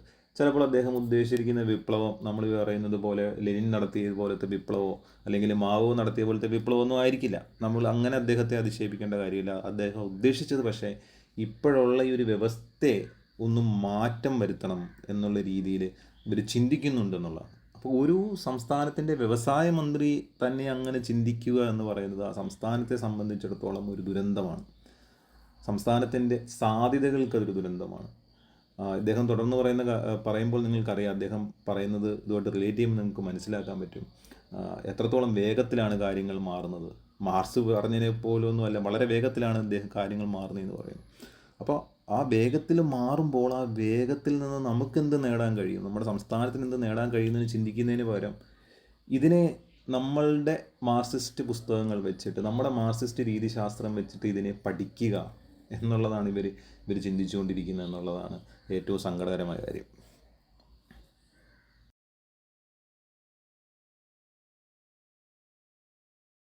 മനുഷ്യൻ്റെ രീതിയിലും മാറ്റം വരുന്നുണ്ട്. ഇപ്പോൾ ഇയോൺ മസ്കിൻ്റെ പുതിയത് വന്നിട്ടുണ്ട്, ന്യൂറോ ലിങ്ക്. റോബോട്ടിക് സർജറിയാണ്. നിങ്ങളുടെ തലച്ചോറിൽ ഒരു ന്യൂറോ ലിങ്ക് ഘടിപ്പിക്കും. പിന്നെ ഇപ്പോൾ നമ്മൾ റിമോട്ട് വെച്ചിട്ട് TV നിയന്ത്രിക്കുന്ന പോലെ ആ ന്യൂറോ ലിങ്കിനെ നിങ്ങൾക്ക് റിമോട്ട് വെച്ച് നിയന്ത്രിക്കാം. ഞാൻ ഇത്രയും നേരം പ്രസംഗിക്കുമ്പോഴും ചിലർക്ക് ഉറക്കം വരുന്നുണ്ടല്ലോ, അപ്പോൾ എന്തെങ്കിലും ഉണ്ടെങ്കിൽ ഒന്ന് ഇവർ ഉണർന്നിരിക്കട്ടെ, ഒന്ന് അമർത്തിയാൽ മതി. അപ്പോൾ പിന്നെ പ്രസംഗത്തിൽ വേറെ തമാശ ഒന്നും അധികം കയറ്റേണ്ടതില്ല, അവർ ഉണർന്നിരുന്നോളൂ. ഇവരെന്താ ചിരിക്കാതിരിക്കുന്നതെന്ന് തോന്നിയാലോ, അയാൾ ചിരിക്കുന്നില്ലല്ലോ, ഒന്ന് റിമോട്ട് ചെയ്താൽ ഇപ്പോൾ ന്യൂറോ ലിങ്ക് വരുന്നത് കിടക്കുന്ന ആളുകൾ അവർക്ക് അവരുടെ വികാരങ്ങൾ അല്ലെങ്കിൽ അവരുടെ അഭിപ്രായങ്ങൾ പ്രകടിപ്പിക്കാൻ കഴിയാതെ വരുമ്പോൾ തലച്ചോറിലെ ചലനങ്ങളെ രേഖപ്പെടുത്തും. ഞാൻ ഇന്ന നമ്പർ വിളിക്കണമെന്ന് ആഗ്രഹിക്കുന്നു, രഞ്ജിത്തിനൊന്ന് വിളിക്കണമല്ലോ എന്ന് ഞാൻ ആഗ്രഹിക്കുമ്പോൾ എൻ്റെ മൊബൈൽ ഫോൺ രഞ്ജിത്തിനെ വിളിക്കാൻ തുടങ്ങും. ഞാൻ ആഗ്രഹിക്കുമ്പോൾ തന്നെ രഞ്ജിത്തിനെ വിളിക്കാൻ തുടങ്ങും. അതാണ് അങ്ങനെയുള്ളവർക്ക് വേണ്ടി. പക്ഷേ അത് അടുത്ത ഘട്ടത്തിൽ എങ്ങനെ വരുമെന്ന് നമുക്ക് പറയാൻ പറ്റില്ല. ഇപ്പോൾ നമ്മൾ റിമോട്ട് വെച്ച് യന്ത്രങ്ങളെ നിയന്ത്രിക്കുന്ന പോലെ നാളെ യന്ത്രങ്ങൾ റിമോട്ട് വെച്ച് മനുഷ്യനെ നിയന്ത്രിക്കുമോ? നിർമ്മിത ബുദ്ധിയാണോ മനുഷ്യബുദ്ധിയാണോ? ഏത്? ഇത്തരം സംവാദങ്ങൾ ലോകത്തെമ്പാടും നടക്കുന്നുണ്ട്. ഇതെങ്ങോട്ട് പോകും ഈ ലോകം? അതുകൊണ്ടാണ് നിർമ്മിത ബുദ്ധിക്ക് നിയന്ത്രണങ്ങൾ വേണമെന്നതിൽ ചൈന ഉൾപ്പെടെയുള്ള രാജ്യങ്ങൾ ഇപ്പോൾ ചില കാഴ്ചപ്പാടിലേക്ക് എത്തുന്നത്. മറ്റു പല രാജ്യങ്ങളും അത്തരത്തിലുള്ള കാഴ്ചപ്പാടുകളിലേക്ക് എത്തുന്നുണ്ട്. ധാർമ്മികമായിട്ടുള്ള ചില പ്രശ്നങ്ങൾ, മനുഷ്യനെ സംബന്ധിച്ചുള്ള പ്രശ്നങ്ങൾ, ഇത്തരം കാര്യങ്ങളെല്ലാം തന്നെ അഭിനകത്ത് ഉയർന്നു വരുന്നുണ്ട്. പക്ഷേ ഉൽപാദന ഉപാധി എന്ന നിലയിൽ ഇപ്പോൾ ഡാറ്റ ഒരു ഉപാധിയായിട്ട് മാറി, പ്ലാറ്റ്ഫോം മറ്റൊരു ഉപാധിയായിട്ട് മാറി, അൽഗോരിതം മറ്റൊരു ഉപാധിയായിട്ട് മാറി. ഇതിൻ്റെ നിയന്ത്രണത്തെ അടിസ്ഥാനപ്പെടുത്തിക്കൊണ്ടാണ് നിങ്ങൾക്ക് ലാഭം കൊയ്യാൻ കഴിയുന്നത്. ഡാറ്റ ഒരു ചരക്ക് കൂടിയാണ്. നേരത്തെ അത് ഒരാളെക്കുറിച്ചുള്ള വിവരങ്ങൾ, അതൊരു ചരക്ക് കൂടിയാണ്. പിന്നെ അതിനടിസ്ഥാനപ്പെടുത്തി കൂടുതൽ ലാഭം കൊയ്യാൻ കഴിയും. നേരത്തെ ഒരു സിനിമ പ്രൊഡ്യൂസ് ചെയ്ത് അതിൻ്റെ വിതരണം, വിനിമയം, നേരത്തെ പറഞ്ഞ പോലെ എത്രയോ കടമകൾ കിടക്കും. ഇപ്പം നെറ്റ്ഫ്ലിക്സ് എത്രയോ സ്ഥലങ്ങളിലേക്ക് ഒറ്റയടിക്ക് OTT പ്ലാറ്റ്ഫോമുകൾ വഴിയെത്തുന്നു. ഇപ്പോൾ പുതിയ രീതിയിലുള്ള ഉൽപ്പാദനം സംഭവിച്ചു കൊണ്ടിരിക്കുന്നു. പക്ഷേ ചൂഷണം ശക്തിപ്പെടുന്നു, സമ്പത്തിൻ്റെ കേന്ദ്രീകരണം ശക്തിപ്പെട്ടുകൊണ്ടിരിക്കുന്നു, ലാഭം ഒരു സൂക്ഷ്മ ന്യൂനപക്ഷത്തിലേക്ക് ചുരുങ്ങുന്നു, ഒരു മൈക്രോസ്കോപ്പിക് മൈനോറിറ്റിയുടെ കൈകളിലേക്ക് ചുരുങ്ങുന്നു. അപ്പോൾ ലോകം കുറേ കൂടി വിഭജിതമാകുന്നു, ഉള്ളവനും ഇല്ലാത്തവനും തമ്മിലുള്ള അന്തരം കൂടുന്നു. അതാണ് പൊതുവെ ഈ ഡിജിറ്റൽ ക്യാപിറ്റലിസത്തിലോ അല്ലെങ്കിൽ ഈ ഇന്നത്തെ കാലഘട്ടത്തിൽ പറയുന്ന മുതലാളിത്തത്തിൻ്റെ പുതിയ രൂപങ്ങളിൽ സംഭവിച്ചു കൊണ്ടിരിക്കുന്നത്. ഈ കൂട്ടത്തിൽ നമ്മൾ തന്നെ കാണേണ്ട ഒരു ഭാഗം, ചിലരിപ്പോൾ ഡേവിഡ് ഹാർവേയൊക്കെ പറയും അത് നിയോ ലിബറലിസത്തിൻ്റെ തുടർച്ചയാണ്. ചില നിയോ ലിബറലിസത്തിൻ്റെ അവസാനം എന്ന് പറയുമ്പോൾ ഹറവേ നിങ്ങൾ കേട്ടിട്ടുള്ള ഗൗരവമായി മാർക്സിസം അറിയാൻ ആഗ്രഹിക്കുന്നവർക്ക് രസകരമായി കേൾക്കാവുന്ന ക്ലാസ്സുകളാണ് ഹർവേയുടെ ക്യാപിറ്റലിനെ കുറിച്ചുള്ളതും ചെഗുവേരെ കുറിച്ചുള്ളതും മാക്സിനെ കുറിച്ചുള്ള ഒത്തിരിയേറെ യൂട്യൂബുകളിൽ ലഭ്യമാണ്. മനോഹരമായി നമുക്ക് മനസ്സിലാക്കാൻ കഴിയാവുന്ന ഒന്നാണ്. അത് കണ്ടിട്ടാണ് ഞാൻ അന്ന് കോവിഡ് കാലഘട്ടത്തിൽ മാനിഫെസ്റ്റോയെ കുറിച്ചുള്ള ക്ലാസ്സുകളും മാർക്സിസത്തെ കുറിച്ചുള്ള വീഡിയോകളും അന്ന് ആരംഭിച്ച് ഹർവേയുടെ ഇത് കണ്ടിട്ടുള്ള ആ കോവിഡ് കാലത്ത് എന്തായാലും ഇരിക്കുകയാണല്ലോ, അങ്ങനെയാണ് അന്ന് തുടങ്ങിയത്. അപ്പോൾ അവരെല്ലാം പറയുന്നത് ഇതിൻ്റെ തുടർച്ചയാണ്. അതിൽ ഹാർവേ പറയുന്ന ഉൽപ്പാദന ഉപാധികൾ വരുന്ന മാറ്റം ഇതാണ്. ഇതെല്ലാം ഉൽപ്പാദന ഉപാധിയായി വരുന്നു. ഡാറ്റ അല്ലെങ്കിൽ പ്ലാറ്റ്ഫോം അല്ലെങ്കിൽ അൽഗോരിതം, ഇതെല്ലാം തന്നെ ഈ നമ്മുടെ ഉൽപ്പാദന ഉപാധികളായി മാറിക്കൊണ്ടിരിക്കുന്നു. ഇത് ചൂഷണം ശക്തിപ്പെടുത്താനുള്ള ഒന്നായി മാറുന്നു. ഏറ്റവും കൂടുതൽ ലാഭം കൊയ്യുന്ന കുത്തകകളെല്ലാം ഈ മേഖലയ്ക്കകത്താണ്. അവർ സമ്പത്ത് കേന്ദ്രീകരിക്കുന്നു, അവർ ലോകത്തെ ആകെ നിയന്ത്രിക്കുന്നു. ട്രംപിനെ തന്നെ നേരത്തെ ഇയോൺ മസ്ക് ആണല്ലോ അദ്ദേഹത്തെ അധികാരത്തിൽ കൊണ്ട് ഏറ്റവും കൂടുതൽ പണം വലിയത് ഇയോൺ മസ്കാണ്. പിന്നെ അവരുടെ താല്പര്യങ്ങൾ മൂലം ഒന്ന് വിഭജിതമായെന്നുള്ളൂ. ഈ ഘട്ടം ഒതുങ്ങുന്നു. ഇപ്പോൾ ഡേറ്റയുടെ ഈ നെറ്റ്ഫ്ലിക്സിൻ്റെ ഉദാഹരണമൊക്കെ പറയുന്നു. അതുപോലെ തന്നെ കുത്തകകൾ, കുറച്ച് കുത്തകകൾ മാത്രം. അദ്ദേഹം ഉദ്ദേശിച്ചത് ഗൂഗിൾ ആയിരിക്കാം, ഫേസ്ബുക്ക് ആയിരിക്കാം, അല്ലെ, ഒറാക്കിൾ ആയിരിക്കാം. അങ്ങനെ കുറച്ച് കമ്പനികൾ മാത്രത്തിലേക്ക് കാര്യങ്ങൾ ഒതുങ്ങുന്നു എന്നുള്ളതാണ്. യഥാർത്ഥത്തിൽ അങ്ങനെയല്ല കാര്യങ്ങൾ. ചില കമ്പനികൾ വളരെ സ്ട്രോങ് ആണ്, ചില ഏരിയയിൽ വളരെ സ്ട്രോങ് ആണ് എന്നുള്ളത് ശരിയാണ്. പക്ഷേ അവരുൽപ്പാദിപ്പിക്കുന്ന അല്ലെങ്കിൽ അവരുമായി റിലേറ്റ് ചെയ്തിട്ടുള്ള ഇൻഡസ്ട്രികളുടെ എണ്ണം എന്ന് പറഞ്ഞത് എത്രത്തോളം വലുതാണ് എന്നുള്ളതാണ്. കേരളത്തിൽ ഉള്ള IT കമ്പനീസ്, സ്റ്റാർട്ടപ്പ് കമ്പനികൾ എടുത്ത് നോക്കിക്കഴിഞ്ഞ് കഴിഞ്ഞാൽ, അല്ലെങ്കിൽ കേരളത്തിലെ ഹോസ്പിറ്റൽസ് നമ്മൾ എടുത്ത് നോക്കിക്കഴിഞ്ഞ് കഴിഞ്ഞാൽ, ഇവരെല്ലാം ഉപയോഗിക്കുന്നത് ഈ പറയുന്ന വലിയ കമ്പനികളുടെ എന്തെങ്കിലുമൊക്കെ കാര്യങ്ങളാണ് ഇവർ ഉപയോഗിക്കുന്നത്. അല്ലെങ്കിൽ നമ്മളിപ്പോൾ ഉപയോഗിക്കുന്ന AI ടെക്നോളജീസ് നോക്കുകയാണെങ്കിൽ ഇതൊന്നും നമ്മൾ ഉൽപ്പാദിപ്പിച്ചതല്ല, നമ്മൾ പലതും സൗജന്യമായിട്ട് ഉപയോഗിക്കുന്നു. ഇതൊക്കെ എങ്ങനെ നമ്മളിലേക്ക് എത്തുന്നു എന്നുള്ളത്. അപ്പോൾ ലാഭം കുറച്ച് ആളുകളിലേക്ക് മാത്രം എത്തുന്നു എന്ന് പറയുന്നതിൻ്റെ അർത്ഥം ഒന്നാമത് തെറ്റാണ്. ഒരുപാട് ആളുകൾ ലാഭം ഉണ്ടാക്കുന്നു എന്നുള്ളതാണ്. പിന്നെ ഉള്ളത് പറഞ്ഞാൽ ഇന്നിക്വാലിറ്റിയാണ്, അസമത്വമാണ്. ശരിയാണ്, എല്ലാവർക്കും ഒരേപോലത്തെ ലാഭമല്ല ഉണ്ടാക്കുന്നത്. ചില ആൾക്കാർ വലിയ വലിയ ലാഭങ്ങൾ ഉണ്ടാക്കുന്നു എന്നുള്ളതാണ്. പക്ഷേ അതിൻ്റെ പുറകിലുള്ള പല കാര്യങ്ങളും ശ്രദ്ധിക്കണം. മറ്റാരും ചെയ്യാത്ത കാര്യങ്ങൾ വളരെ എഫിഷ്യൻ്റായിട്ട് അവർ ചെയ്യുന്നു എന്നുള്ളതാണ്. അവർ ആ ലാഭം ഉണ്ടാക്കുന്നു എന്നുള്ളതിൻ്റെ പേരിൽ മറ്റുള്ളവരുടെ ലാഭം ഇല്ലാതാകുന്നില്ല. അസമത്വം എന്ന് പറയുന്നത് സംഭവം ഉണ്ട്. ആ അസമത്വം പക്ഷേ എത്രത്തോളം ദോഷമാണ്, നമുക്ക് നമ്മുടെ അവസരങ്ങൾ തേടിപ്പോകാൻ പറ്റുന്നില്ലേ എന്നുള്ള കാര്യങ്ങൾക്ക്. ഇപ്പോൾ തന്നെ നോക്കൂ, ഞാൻ ഇത് കാണുന്നത്, ഈ രാജീവിൻ്റെ വീഡിയോ കാണുന്നത് യൂട്യൂബിലൂടെയാണ്. അതെനിക്കൊരു അറിവാണ്. അദ്ദേഹം തന്നെ പറയുന്നു, രാജീവ് തന്നെ പറയുന്നു, കോവിഡ് സമയത്ത് അദ്ദേഹം യൂട്യൂബിലൂടെ വീഡിയോ കണ്ട കാര്യം. അദ്ദേഹം പറഞ്ഞ കുത്തകയാണ് യൂട്യൂബ്. യൂട്യൂബ് എന്ന് പറയുന്നത് വീഡിയോ സ്ട്രീമിങ്ങിൻ്റെ കാര്യത്തിൽ വളരെ വലിയൊരു കുത്തകയാണ്. ആ കുത്തക മറ്റുള്ളവർക്ക് ഗുണമാണോ ദോഷം? ഇപ്പോൾ രാജീവിനെ പോലെ ഒരാൾക്ക് മാർക്സിസത്തെ പറ്റി കൂടുതൽ കാര്യങ്ങൾ പഠിക്കാൻ അദ്ദേഹം പറയുന്നു, ആരുടെ ഒരാളുടെ പേര് പറയുന്നു, അത് വെച്ചിട്ടാണ് അദ്ദേഹം കമ്മ്യൂണിസ്റ്റ് മാനിഫെസ്റ്റോയെ പറ്റി വീഡിയോ ചെയ്യുന്നതെന്ന് പറയുന്നു. അപ്പോൾ ഒരു കമ്മ്യൂണിസ്റ്റുകാരന് കമ്മ്യൂണിസ്റ്റ് മാനിഫെസ്റ്റോയെ പറ്റിയിട്ട് വീഡിയോ ചെയ്യാനുള്ള സൗകര്യം ഉണ്ടാക്കി കൊടുക്കുകയാണ് യൂട്യൂബ്. എവിടെയോ ഇരുന്ന് ഒരാൾ സംസാരിക്കുന്ന വീഡിയോ, ചെഗുവരയെ പറ്റിയിട്ടും മാർക്സിനെ പറ്റിയിട്ടും ഒക്കെ സംസാരിക്കുന്ന വീഡിയോ രാജീവിലേക്ക് എത്തുന്നു. രാജീവ് അത് കേട്ടിട്ട് വീഡിയോ ചെയ്യുന്നു, അത് യൂട്യൂബിലൂടെ പബ്ലിഷ് ചെയ്യുന്നു. ഇത് ഞാനിപ്പോൾ ഒരു യൂട്യൂബിലൂടെയാണ് കാണുന്നത്. അപ്പം യൂട്യൂബ് എന്ന് പറഞ്ഞ ഒരു ടൂൾ ഏറ്റവും എഫിഷ്യൻ്റായിട്ട് യൂസ് ചെയ്തിട്ട് ഒരുപാട് സബ്സ്ക്രൈബേഴ്സിനെ ക്രിയേറ്റ് ചെയ്ത, തൻ്റെ ആശയങ്ങൾ മറ്റുള്ളവരിലേക്ക് എത്തിക്കാൻ ശ്രമിക്കുന്ന ഒരു യൂട്യൂബറിൻ്റെ ചാനലിൽ കൂടെയാണ് ഇത് എന്നിലേക്ക് എത്തുന്നത്. ഞാനും ഈ വീഡിയോ കണ്ടതിന് ശേഷം മുതലാളിത്തത്തിൻ്റെ എല്ലാവിധ ഉപകരണങ്ങളും ഉപയോഗിച്ചിട്ട് ഞാൻ ഒരു ഓഡിയോ റെക്കോർഡ് ചെയ്യുന്നു. അത് ഞാൻ നിങ്ങളിലേക്ക് എത്തിക്കാൻ വീണ്ടും യൂട്യൂബ് ഉപയോഗിക്കും. ഇങ്ങനെയാണ് മുതലാളിത്തം ആളുകളെ സമന്മാരാക്കുന്നത്, തുല്യരാക്കുന്നത്.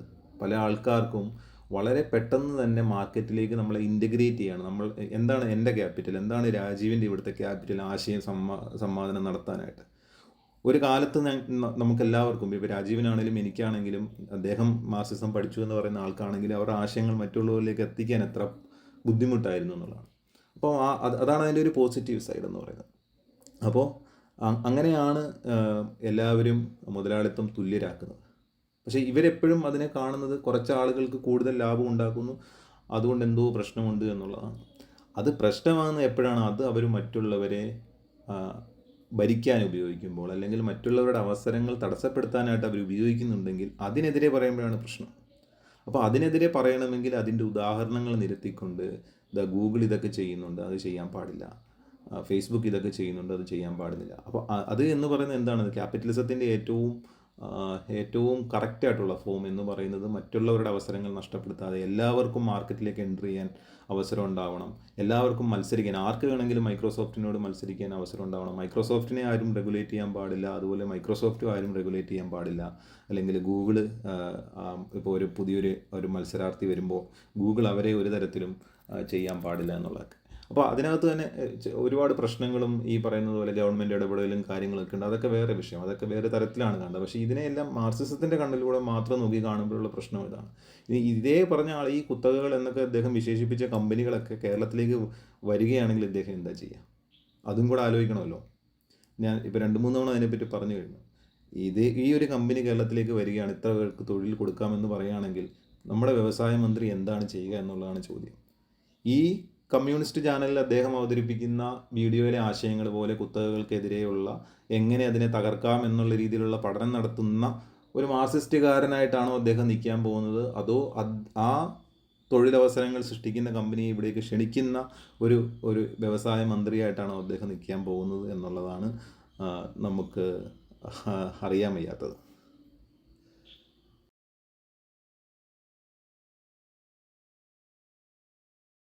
ഇതിൽ കാണേണ്ടത്, ഞാൻ പറഞ്ഞ വന്ന് നിയോ ലിബറലിസത്തിന് തുടർച്ചയാണെന്ന് പറയുമ്പോൾ തന്നെ 90കളുടെ നമ്മുടെ ചർച്ച ഓർമ്മയുണ്ടായിരിക്കണം. അത് ഈ ഘട്ടത്തിൽ വളരെ പ്രസക്തമാണ്.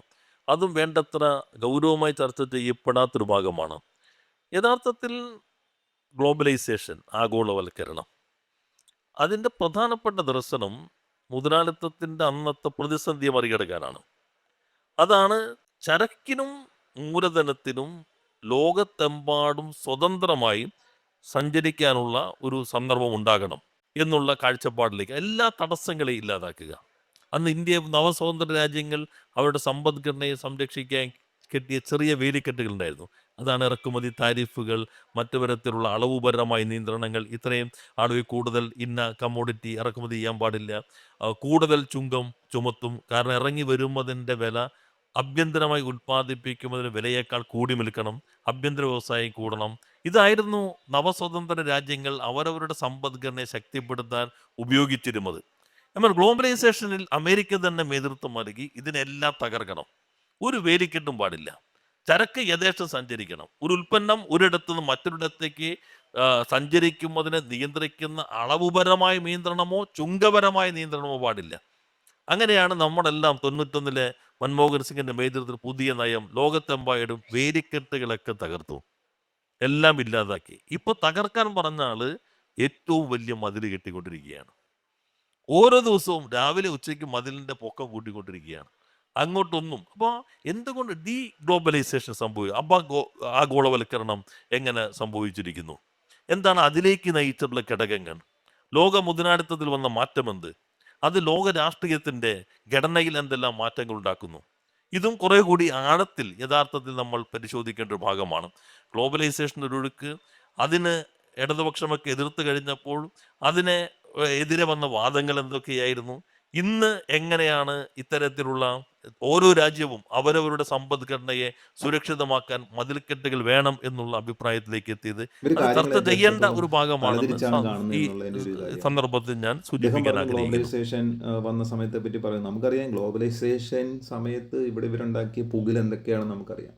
അങ്ങനെ തുറന്നു കൊടുക്കരുത്, സ്വതന്ത്രമായിട്ട് കാര്യങ്ങൾ ഒരു രാജ്യത്തിൽ നിന്ന് മറ്റൊരു രാജ്യത്തിലേക്ക് പോകരുത്, അത് തൊഴിലായാലും പണമായാലും ടെക്നോളജി ആണെങ്കിലും അങ്ങനെ പോകരുത്, നമ്മൾ താരിഫുകൾ ഏർപ്പെടുത്തണം, നമ്മുടെ ആഭ്യന്തര കാര്യങ്ങൾ സംരക്ഷിക്കണം എന്നൊക്കെ പറഞ്ഞ് വലിയ ബഹളം ഉണ്ടാക്കിയ ആൾക്കാരാണ് ഇവരെ.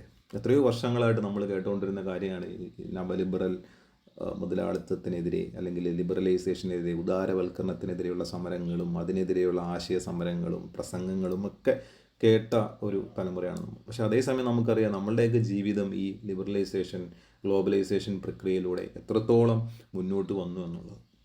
അപ്പോൾ അദ്ദേഹം പറയുന്നു അത് നടപ്പിലാക്കിയ രാജ്യങ്ങൾ തന്നെ പുറകോട്ട് പോകുന്നു. അദ്ദേഹം ഉദ്ദേശിക്കുന്നത് എന്താണ്? ട്രംപിൻ്റെ താരിഫ് നടപടിയെ പറ്റിയിട്ടുള്ളതാണ്.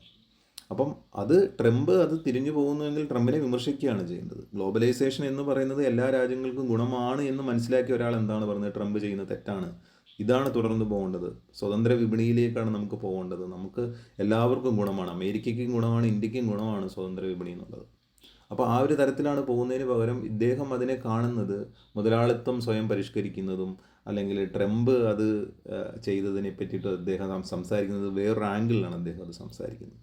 അപ്പോൾ ഇപ്പോഴും ഇവരുടെ മനസ്സിൽ ഈ ഗ്ലോബലൈസേഷൻ എന്ന് പറയുന്ന പ്രക്രിയ ഒരു മോശം പ്രക്രിയയാണ്. ഗ്ലോബലൈസേഷൻ എന്ന് പറയുന്നത് മുതലാളിത്ത രാജ്യങ്ങളുടെ ഒരു അടവ് നയം, ഒരു സമയത്ത് അവർ സ്വീകരിച്ച ഒരു അടവ് നയം മാത്രമാണ് എന്നാണ് അവരതിനെ കാണുന്നത്. അല്ലാതെ ഒരു രാജ്യം, ഇന്ത്യ പോലെ വളരെ കഷ്ടപ്പെട്ടുകൊണ്ടിരുന്ന ഒരു രാജ്യം, അതിൻ്റെ മാർക്കറ്റ് ലോകത്തിന് മുന്നിൽ ഓപ്പൺ ചെയ്തത് മൂലം ഇവിടുത്തെ ആളുകളുടെ പട്ടിണി എത്രത്തോളം മാറി, 1990-ൽ നിന്ന് ഇന്ത്യയിലെ പട്ടിണി എത്രത്തോളം മാറി, ഇന്ത്യയിലെ എത്രത്തോളം യുവാക്കൾ രക്ഷപ്പെട്ടു, എത്രത്തോളം പുതിയ തൊഴിലവസരങ്ങൾ ഇവിടെ സൃഷ്ടിച്ചു എന്നുള്ള കാര്യങ്ങളൊക്കെ സംസാരിക്കുന്നതിന് പകരം, അപ്പോൾ അത് മുന്നോട്ട് കൊണ്ടുപോകാൻ വേണ്ടിയിട്ട് എന്ത് ചെയ്യാൻ പറ്റും എന്ന് ആലോചിക്കുന്നതിന് പകരം ഇവരിപ്പോഴും അതിനെ കാണുന്നത് അതൊരു പ്രശ്നമായിരുന്നു, അതിൻ്റെ പ്രശ്നം ഇപ്പോൾ വെളിപ്പെട്ടില്ലേ എന്നുള്ളതാണ്. അതിൻ്റെ പ്രശ്നമല്ല വെളിപ്പെട്ടത്, അതിൽ നിന്ന് തിരിഞ്ഞു പോകുന്ന ട്രംപിനെയാണ് നമുക്ക് കാണാൻ കഴിയുന്നത്. ട്രംപ് അത് മുതലാളിത്തമല്ല ഒരിക്കലും. താരിഫ് ഏർപ്പെടുത്തുക എന്നുള്ളത് മുതലാളിത്തം അല്ലെങ്കിൽ സ്വതന്ത്ര വിപണി എന്നുള്ള പ്രിൻസിപ്പിളിനെതിരായിട്ടുള്ള സംഭവമാണ് താരിഫ് ഏർപ്പെടുത്തുക എന്നുള്ളത്. അപ്പോൾ നമുക്കതിനെ ആ രീതിയിലാണ് അതിനെ വിമർശിക്കേണ്ടത്.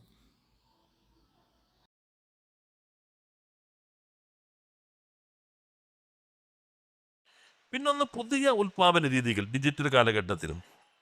ഇപ്പോൾ ഒരു ഫോണിൻ്റെ മാനുഫാക്ചറിങ് കോസ്റ്റ് എന്നുള്ളത് ഏകദേശം ഐഫോണിൻ്റെ $10 പറയുന്നു മാനുഫാക്ചറിങ്. ഈ ഷാൻഷി എന്ന് പറയുന്ന തൈവാനീസ് ഇൻവെസ്റ്ററുടെ ഒരു കോൺസെപ്റ്റ് ഉണ്ട്, ഞാൻ ചില അഭിമുഖങ്ങളിൽ പറയുന്നുണ്ട്, ഈ സ്മൈൽ കർവ് എന്ന് പറയും. ഈ ഭാഗം ഈ രണ്ട് ഭാഗങ്ങളാണ് ഏറ്റവും കൂടുതൽ വാല്യൂ ആഡ് ചെയ്യുന്നത്. ഒന്ന് കോൺസെപ്റ്റ്, പിന്നെ അതിൻ്റെ research and development, branding, then മാനുഫാക്ചറിങ്ങിന് ഏറ്റവും കുറഞ്ഞ വാല്യൂ അഡീഷൻ, നേരത്തെ വ്യത്യസ്തമാണ്. പിന്നെ distribution, then marketing, service after sales. ഈ രണ്ട് ഭാഗത്താണ് ഏറ്റവും കൂടുതൽ ശമ്പളം കിട്ടുന്നതും ഏറ്റവും കൂടുതൽ മൂല്യം കിട്ടുന്നതും. നവോമിക്കലിൻ്റെ വളരെ പഴയ പുസ്തകമുണ്ട്, നിങ്ങൾ ചിലർ വായിച്ചിരുന്ന നോ ലോഗോ എന്നുള്ള പുസ്തകം. ഫിലിപ്പീൻസിലൊരു തൊഴിലാളി ഇരുന്ന് ഇങ്ങനെ അസംബിൾ ചെയ്യുന്നുണ്ട്. അസംബിൾ ചെയ്യുന്നത് എന്താണെന്ന് അറിയില്ല. IBM ഒരു വളരെ പ്രധാനപ്പെട്ട കമ്പ്യൂട്ടറാണ് അവർ അസംബിൾ ചെയ്തുകൊണ്ടിരിക്കുന്നത്.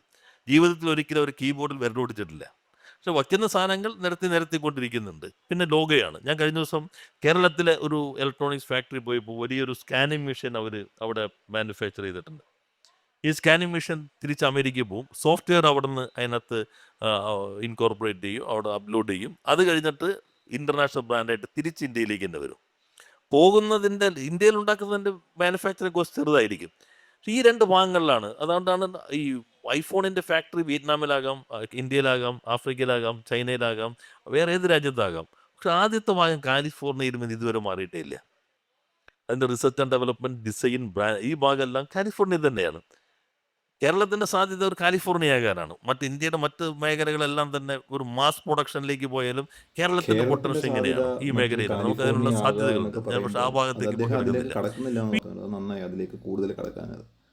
കാലിഫോർണിയ ആകാനൊക്കെ കേരളത്തിന് ധാരാളം യാത്ര ചെയ്യേണ്ടിയിരിക്കുന്നു. അത് നമുക്ക് എന്തൊക്കെയുണ്ട്, നമ്മളുടെ പൊട്ടൻഷ്യൽ എന്താണെന്ന് വ്യക്തമായി മനസ്സിലാക്കാത്തതിൻ്റെ പ്രശ്നമാണ് അങ്ങനെയുള്ള അനാലിസിസ്. കേരളത്തിന് ഒരിക്കലും ഒരു കാലിഫോർണിയ ആകാനോ ഈ പറയുന്നത് പോലെ അറിവിൻ്റെ ഒരു കുത്തകയാകാനോ ഒക്കെയുള്ള ഒരുപാട് ചലഞ്ചസ് ഉണ്ട്. നമ്മുടെ വിദ്യാഭ്യാസ പ്രക്രിയയിലെ പ്രശ്നങ്ങൾ മുതൽ അങ്ങോട്ട് നോക്കുകയാണെങ്കിൽ അതിൻ്റെ പ്രശ്നമുണ്ട്. നമ്മൾ ഒരുപാട് അവസരങ്ങൾ നഷ്ടപ്പെടുത്തിയതാണ്. നമ്മൾ ഈ പറഞ്ഞതുപോലെ ഇവർ നേരത്തെ പറഞ്ഞ പോലെ തന്നെ ഗ്ലോബലൈസേഷനെയും കാര്യങ്ങളെയൊക്കെ ഇവർ ആശയപരമായി എതിർത്തതിൻ്റെ പാർട്ടായിട്ട് നമ്മൾക്കിപ്പോൾ അങ്ങനെ പെട്ടെന്ന് പോയിട്ട് ഒരു കാലിഫോർണിയ ഒന്നും ആകാൻ പറ്റാത്തൊരവസ്ഥയിലേക്കായി മാറിയിരുന്നു. ഒരുപക്ഷെ നമുക്കറിയാം, സ്വാതന്ത്ര്യം കിട്ടിയ സമയത്ത് തന്നെ ഇന്ത്യയിലെ ഏറ്റവും മെച്ചപ്പെട്ട ലിറ്ററസി റേറ്റൊക്കെയുള്ള ഒരു സംസ്ഥാനമായിരുന്നു കേരളം. അപ്പോൾ നമ്മളുടെ പോളിസീസൊക്കെ കുറച്ചും കൂടെ ഒരു ക്യാപിറ്റലിസ്റ്റിക് പോളിസികളൊക്കെ ആയിരുന്നുവെങ്കിൽ നമ്മൾ ഈ പറഞ്ഞതുപോലെ ലോകത്തെ അവസരങ്ങൾ വേണം, നമുക്ക് അതിൻ്റെ ആകണം എന്നുള്ള രീതിയിൽ പ്രവർത്തിച്ചിട്ടുണ്ടെങ്കിൽ, ഉദാഹരണത്തിന് ഒരു സിംഗപ്പൂരോ അല്ലെങ്കിൽ ഒരു ഹോങ്കോങ്ങോ ഒക്കെ മാറിയതുപോലെ, വളരെ ദാരിദ്ര്യത്തിൽ നിന്ന് അവരൊക്കെ രക്ഷപ്പെട്ട പോലെ, അല്ലെങ്കിൽ ഒരു ജപ്പാനോ ഒക്കെ മാറിയതുപോലെ മാറണമെന്നുള്ളൊരു ആഗ്രഹമുള്ളൊരു സമൂഹമായിരുന്നെങ്കിൽ ഒരുപക്ഷെ നമുക്കിപ്പോൾ വേണമെങ്കിൽ കാലിഫോർണിയയെ വേണമെങ്കിൽ വെല്ലുവിളിക്കുകയോ ഒരു പുതിയ കാലിഫോർണിയയൊക്കെ ആയി മാറാമായിരുന്നു. പക്ഷേ ഇപ്പം എന്തായാലും കേരളത്തിൽ അങ്ങനെ ഒരു സാഹചര്യമൊന്നുമില്ല. നമുക്ക് ചെയ്യാൻ കഴിയുക എന്ന് പറയുന്നത് ഈ പറഞ്ഞതുപോലെ, രാജീവ് പറഞ്ഞ പോലെ തന്നെ അവിടുന്ന് കിട്ടുന്ന അറിവിനെ അതിൻ്റെ ഒരു പാർട്ടായിട്ട് വർക്ക് ചെയ്യാനുള്ള ഒരു സ്കിൽ സെറ്റ് മാത്രമേ നമുക്ക് ആ തരത്തിൽ നമുക്ക് നേടാൻ കഴിഞ്ഞിട്ടുള്ളൂ. അല്ലാതെ ഒരു പുതുതായിട്ടൊരു അറിവ് സൃഷ്ടിക്കുക എന്നുള്ള തരത്തിലേക്ക് നമുക്ക് പോകാൻ വളരെയധികം ബുദ്ധിമുട്ടുണ്ട്. അത് നമ്മളുടെ പോളിസി മൂലം ഉണ്ടായ പ്രശ്നങ്ങൾ തന്നെയാണ്. അതുപോലെ തന്നെ അദ്ദേഹം ഇതിനകത്ത് ഈ ഫിലിപ്പീൻസിലെ തൊഴിലാളിയുടെ ഒരു കാര്യം പറയുന്നുണ്ട്. ഇത് ഈ മാർക്സിസ്റ്റ് സിദ്ധാന്തത്തിൽ എപ്പോഴുമുള്ള ഒരു സംഭവമാണ് ഈ പറയുന്നത് പോലെ നമ്മളുടെ പ്രൊഡക്റ്റ് മുഴുവനായിട്ട് നമ്മൾ ഉൽപ്പാദിപ്പിക്കുന്നില്ല എന്നുള്ളത്. അതാണ് ഈ മാർക്സിൻ്റെ ഈ അന്യവൽക്കരണ സിദ്ധാന്തം. മാർക്സ് ഏറ്റവും കൂടുതൽ എതിർത്ത ഒരു സംഭവമാണ് ഈ തൊഴിലാളികൾ അന്യവൽക്കരിക്കപ്പെടുന്നു, ഒരു മെഷീൻ്റെ പാർട്ടായിട്ട് മാറുന്നു, അവരെ ഒരു എൻ്റയർ പ്രോസസ്സിൽ അവർക്ക് പറ്റുന്നില്ല. അപ്പോൾ മാർക്സിനെ സംബന്ധിച്ചിടത്തോളം ഒരാൾ ഒരു സാധനം പ്രൊഡ്യൂസ് ചെയ്യുമ്പോൾ ആ സാധനം പ്രൊഡ്യൂസ് ചെയ്ത് അത് അയാളുടെ ഒരു പ്രതിഫലനമാണ് അയാൾ ഉണ്ടാക്കുന്നത്. അപ്പം ഞാനൊരു ചെയർ ഉണ്ടാക്കുകയാണെങ്കിൽ ആ ചെയർ എന്ന് പറയുന്നത് ഞാനുമായിട്ട് അത്രത്തോളം ബന്ധമാണ്, ഞാൻ ഉൽപ്പാദിപ്പിച്ചൊരു സാധനമാണെന്നുള്ളത്. അപ്പം ചെയറിൻ്റെ ഒരു കാല് മാത്രമാണ് ഞാൻ ഉണ്ടാക്കുന്നത്.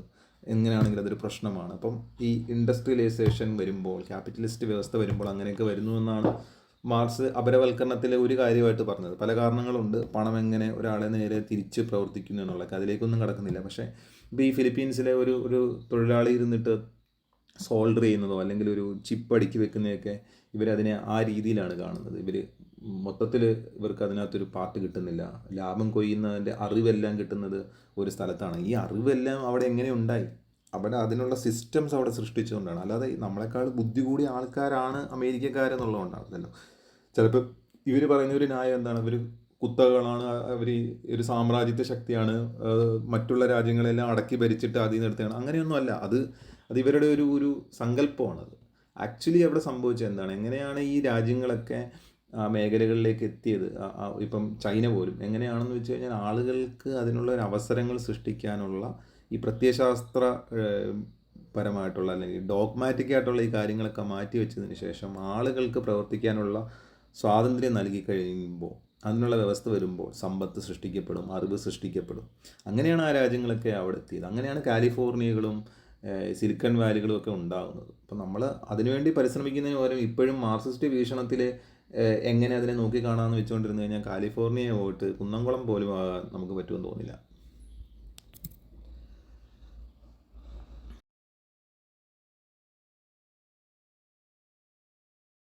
ഈ ഉൽപാദന രീതിയിൽ വന്ന ഈ മാറ്റം അതും കുറെ കൂടി സൂക്ഷ്മമായി എങ്ങനെ ഡിസ്പ്ലേസ്മെന്റിലേക്ക് വരുന്നു? തൊഴിലാളി വർഗത്തിന്റെ മാറ്റം എന്ത്? തൊഴിലാളി വർഗത്തിന്റെ നിർവചനം വിപുലപ്പെടുന്നു. നേരത്തെ ഉള്ളതിൽ നിന്ന് എങ്ങനെയാണ് തൊഴിലാളി വർഗത്തിന്റെ നിർവചനം വിപുലപ്പെടുന്നത്? ഈ പഠനം ഞാൻ ഇപ്പോൾ എല്ലാ ഭാഗങ്ങളിലേക്ക് കിടക്കുന്നില്ല, വളരെ സൂക്ഷ്മമായി ഹ്രസ്വമായി ഇതിനകത്ത് ഞാൻ സൂചിപ്പിക്കാൻ ഉദ്ദേശിക്കുന്നത് പുതിയ കാലത്ത് ഇപ്പോൾ നമ്മുടെ ജാപ്പനീസ് ചിന്തകൻ്റെ പുസ്തകമുണ്ടല്ലോ, ഡീഗ്രോത്ത് കമ്മ്യൂണിസം എന്നുള്ള, എങ്ങനെയാണ് വേഗതയെ പിടിച്ചു നിർത്തുക, ചുരുക്കിയെടുക്കുക. കമ്മ്യൂണിസത്തിനും ഇനി വേണ്ടത് അതിവേഗതയിൽ പോകേണ്ടതില്ല, പുതിയ ഉൽപാദനം കുറയ്ക്കുക, പ്രകൃതിയെ സംരക്ഷിക്കുക, പുതിയ കാഴ്ചപ്പാടുകളെല്ലാം തന്നെ പല ചിന്തകൾ ഉയർന്നു വരുന്നുണ്ട്. എന്താണ് ആ ചിന്തകളെല്ലാം വച്ച് ഒരു ആഴത്തിലുള്ള ഒരു പഠനം പുതിയ കാലഘട്ടത്തിൽ നമുക്ക് ആവശ്യമാണ്. അതിവേഗത്തിൽ മാറുന്ന ലോകം നാം ഒന്ന് വിശകലനം ചെയ്ത് വരും. ഇപ്പോഴത്തെ പ്രശ്നം എന്ന് വെച്ചാൽ, നമ്മൾ വിശകലനം ചെയ്ത് വരുമ്പോഴേക്കും അതിൽ നിന്നുള്ള നിഗമനങ്ങളിൽ രൂപപ്പെടുത്തുമ്പോഴേക്കും ഈ വിശകലനത്തിന് ആധാരമായ സാങ്കേതിക വിദ്യ അടുത്ത വെർഷനിലേക്ക് കിടന്നിട്ടുണ്ടാവും. അതാണ് ഇപ്പോഴത്തെ ഒരു പുതിയ പ്രതിസന്ധി. നമ്മളിപ്പോൾ AI എങ്ങനെ, നിർമ്മിത ബുദ്ധി എങ്ങനെ പ്രശ്നം ഉണ്ടാക്കുന്നു, അതെങ്ങനെ സാമൂഹ്യമായി മാറ്റം ഉണ്ടാക്കും, സമ്പദ്ഘടനയിൽ ഉൽപ്പാദന രീതിയിൽ എങ്ങനെ മാറ്റം ഉണ്ടാക്കുന്നു, വർഗ വൈരുദ്ധ്യങ്ങൾ എങ്ങനെ മാറുന്നു, എങ്ങനെ ശക്തിപ്പെടുത്തുന്നു, പുതിയ വൈരുദ്ധ്യങ്ങൾ എങ്ങനെ രൂപം കൊള്ളുന്നു, മൊണോപ്പൊളി, ഇന്നൊവേഷൻ, ഇങ്ങനെയുള്ള വൈരുദ്ധ്യം എങ്ങനെ രൂപം കൊള്ളുന്നു, ഇങ്ങനെയുള്ള പുതിയ എക്സ്പാൻഷൻ, അതിൻ്റെ റെസ്ട്രിക്ഷൻ, ഈ വൈരുദ്ധ്യം എങ്ങനെ രൂപം കൊള്ളുന്നു, ഇതെല്ലാം ചർച്ച ചെയ്യപ്പെടുന്ന ചില പുതിയ വൈരുദ്ധ്യങ്ങളാണ്. ഇത് നമ്മൾ ചർച്ച ചെയ്ത് വിശകലനത്തിൽ നിന്ന് നിഗമനങ്ങളിലേക്കും, നിഗമനത്തിൽ നിന്ന് വേണം വിപ്ലവ പ്രയോഗത്തിലേക്ക് കിടക്കുമ്പോഴേക്കും ആധാരമായ ടെക്നോളജി പുതിയ നിലയിൽ കിടന്നിട്ടുണ്ടാവും. ഈ വെല്ലുവിളിയെ നമുക്ക് എങ്ങനെ നേരിടാൻ കഴിയും? അതും കുറെ കൂടി ഇതാണ് ഗൗരവമായി ഞാൻ പറയുന്നത്, വളരെ പരിശോധിക്കേണ്ടതാണ്. അപകടകരമായ അവസ്ഥ എന്തായാലും എന്ന് പറയുന്നത്. അദ്ദേഹം സമയപരിമിതി പറഞ്ഞ ഇവിടെ മൂലം ഞാൻ ഡീഗ്രോത്ത് കമ്മ്യൂണിസം എന്നൊക്കെയാണ് പറയുന്നത്. ഡീഗ്രോത്ത് മാർക്സിസം, ഡീഗ്രോത്ത് കമ്മ്യൂണിസം എന്നൊക്കെ അദ്ദേഹം തന്നെ പറയുന്നുണ്ട്. വളർച്ചയെ കുറയ്ക്കുക, വളർച്ചയുടെ വേഗത കുറയ്ക്കുക. ഒരു വ്യവസായ മന്ത്രിയാണ് പറയുന്നത്, ആലോചിക്കണം കേട്ടോ. എത്രത്തോളം വേഗത്തിൽ ഞങ്ങൾ വളരുന്നു എന്ന് മറ്റൊരു സ്ഥലത്ത് പറയേണ്ടി വരികയും അതേസമയം ഒരു മാർക്സിസ്റ്റുകാരോട് സംസാരിക്കുമ്പോൾ നമ്മൾ എങ്ങനെയാണോ വേഗത കുറയ്ക്കുന്നതിനെ പറ്റിയിട്ട് പഠിക്കുന്നത്, രണ്ടും ഉണ്ടല്ലോ. ആ ഒരു വൈരുദ്ധ്യം നിങ്ങൾ മനസ്സിലാക്കുക.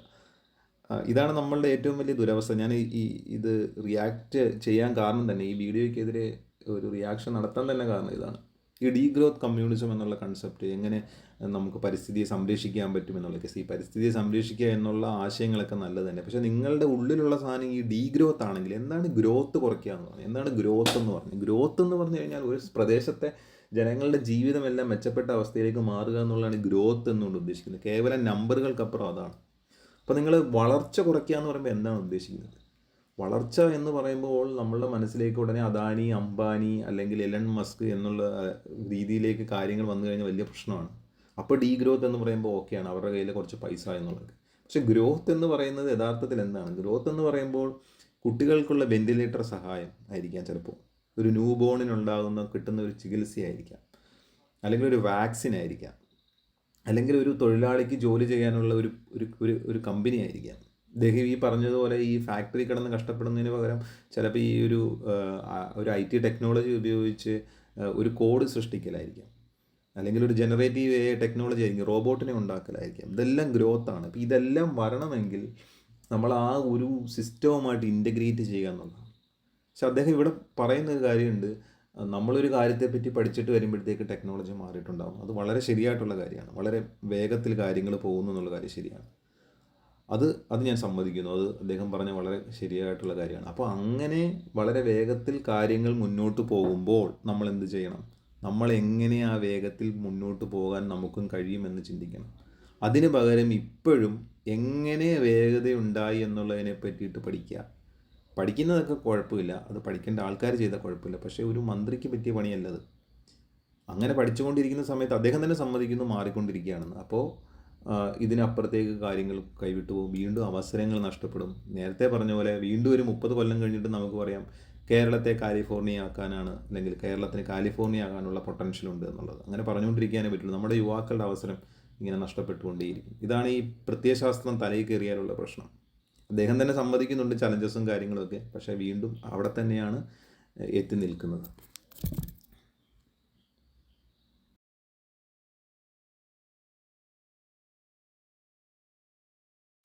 മറ്റു വിഷയങ്ങളിലേക്ക് കിടക്കുന്നില്ല, ബെന്യാമിനൊക്കെ സംസാരിക്കാനുണ്ട്.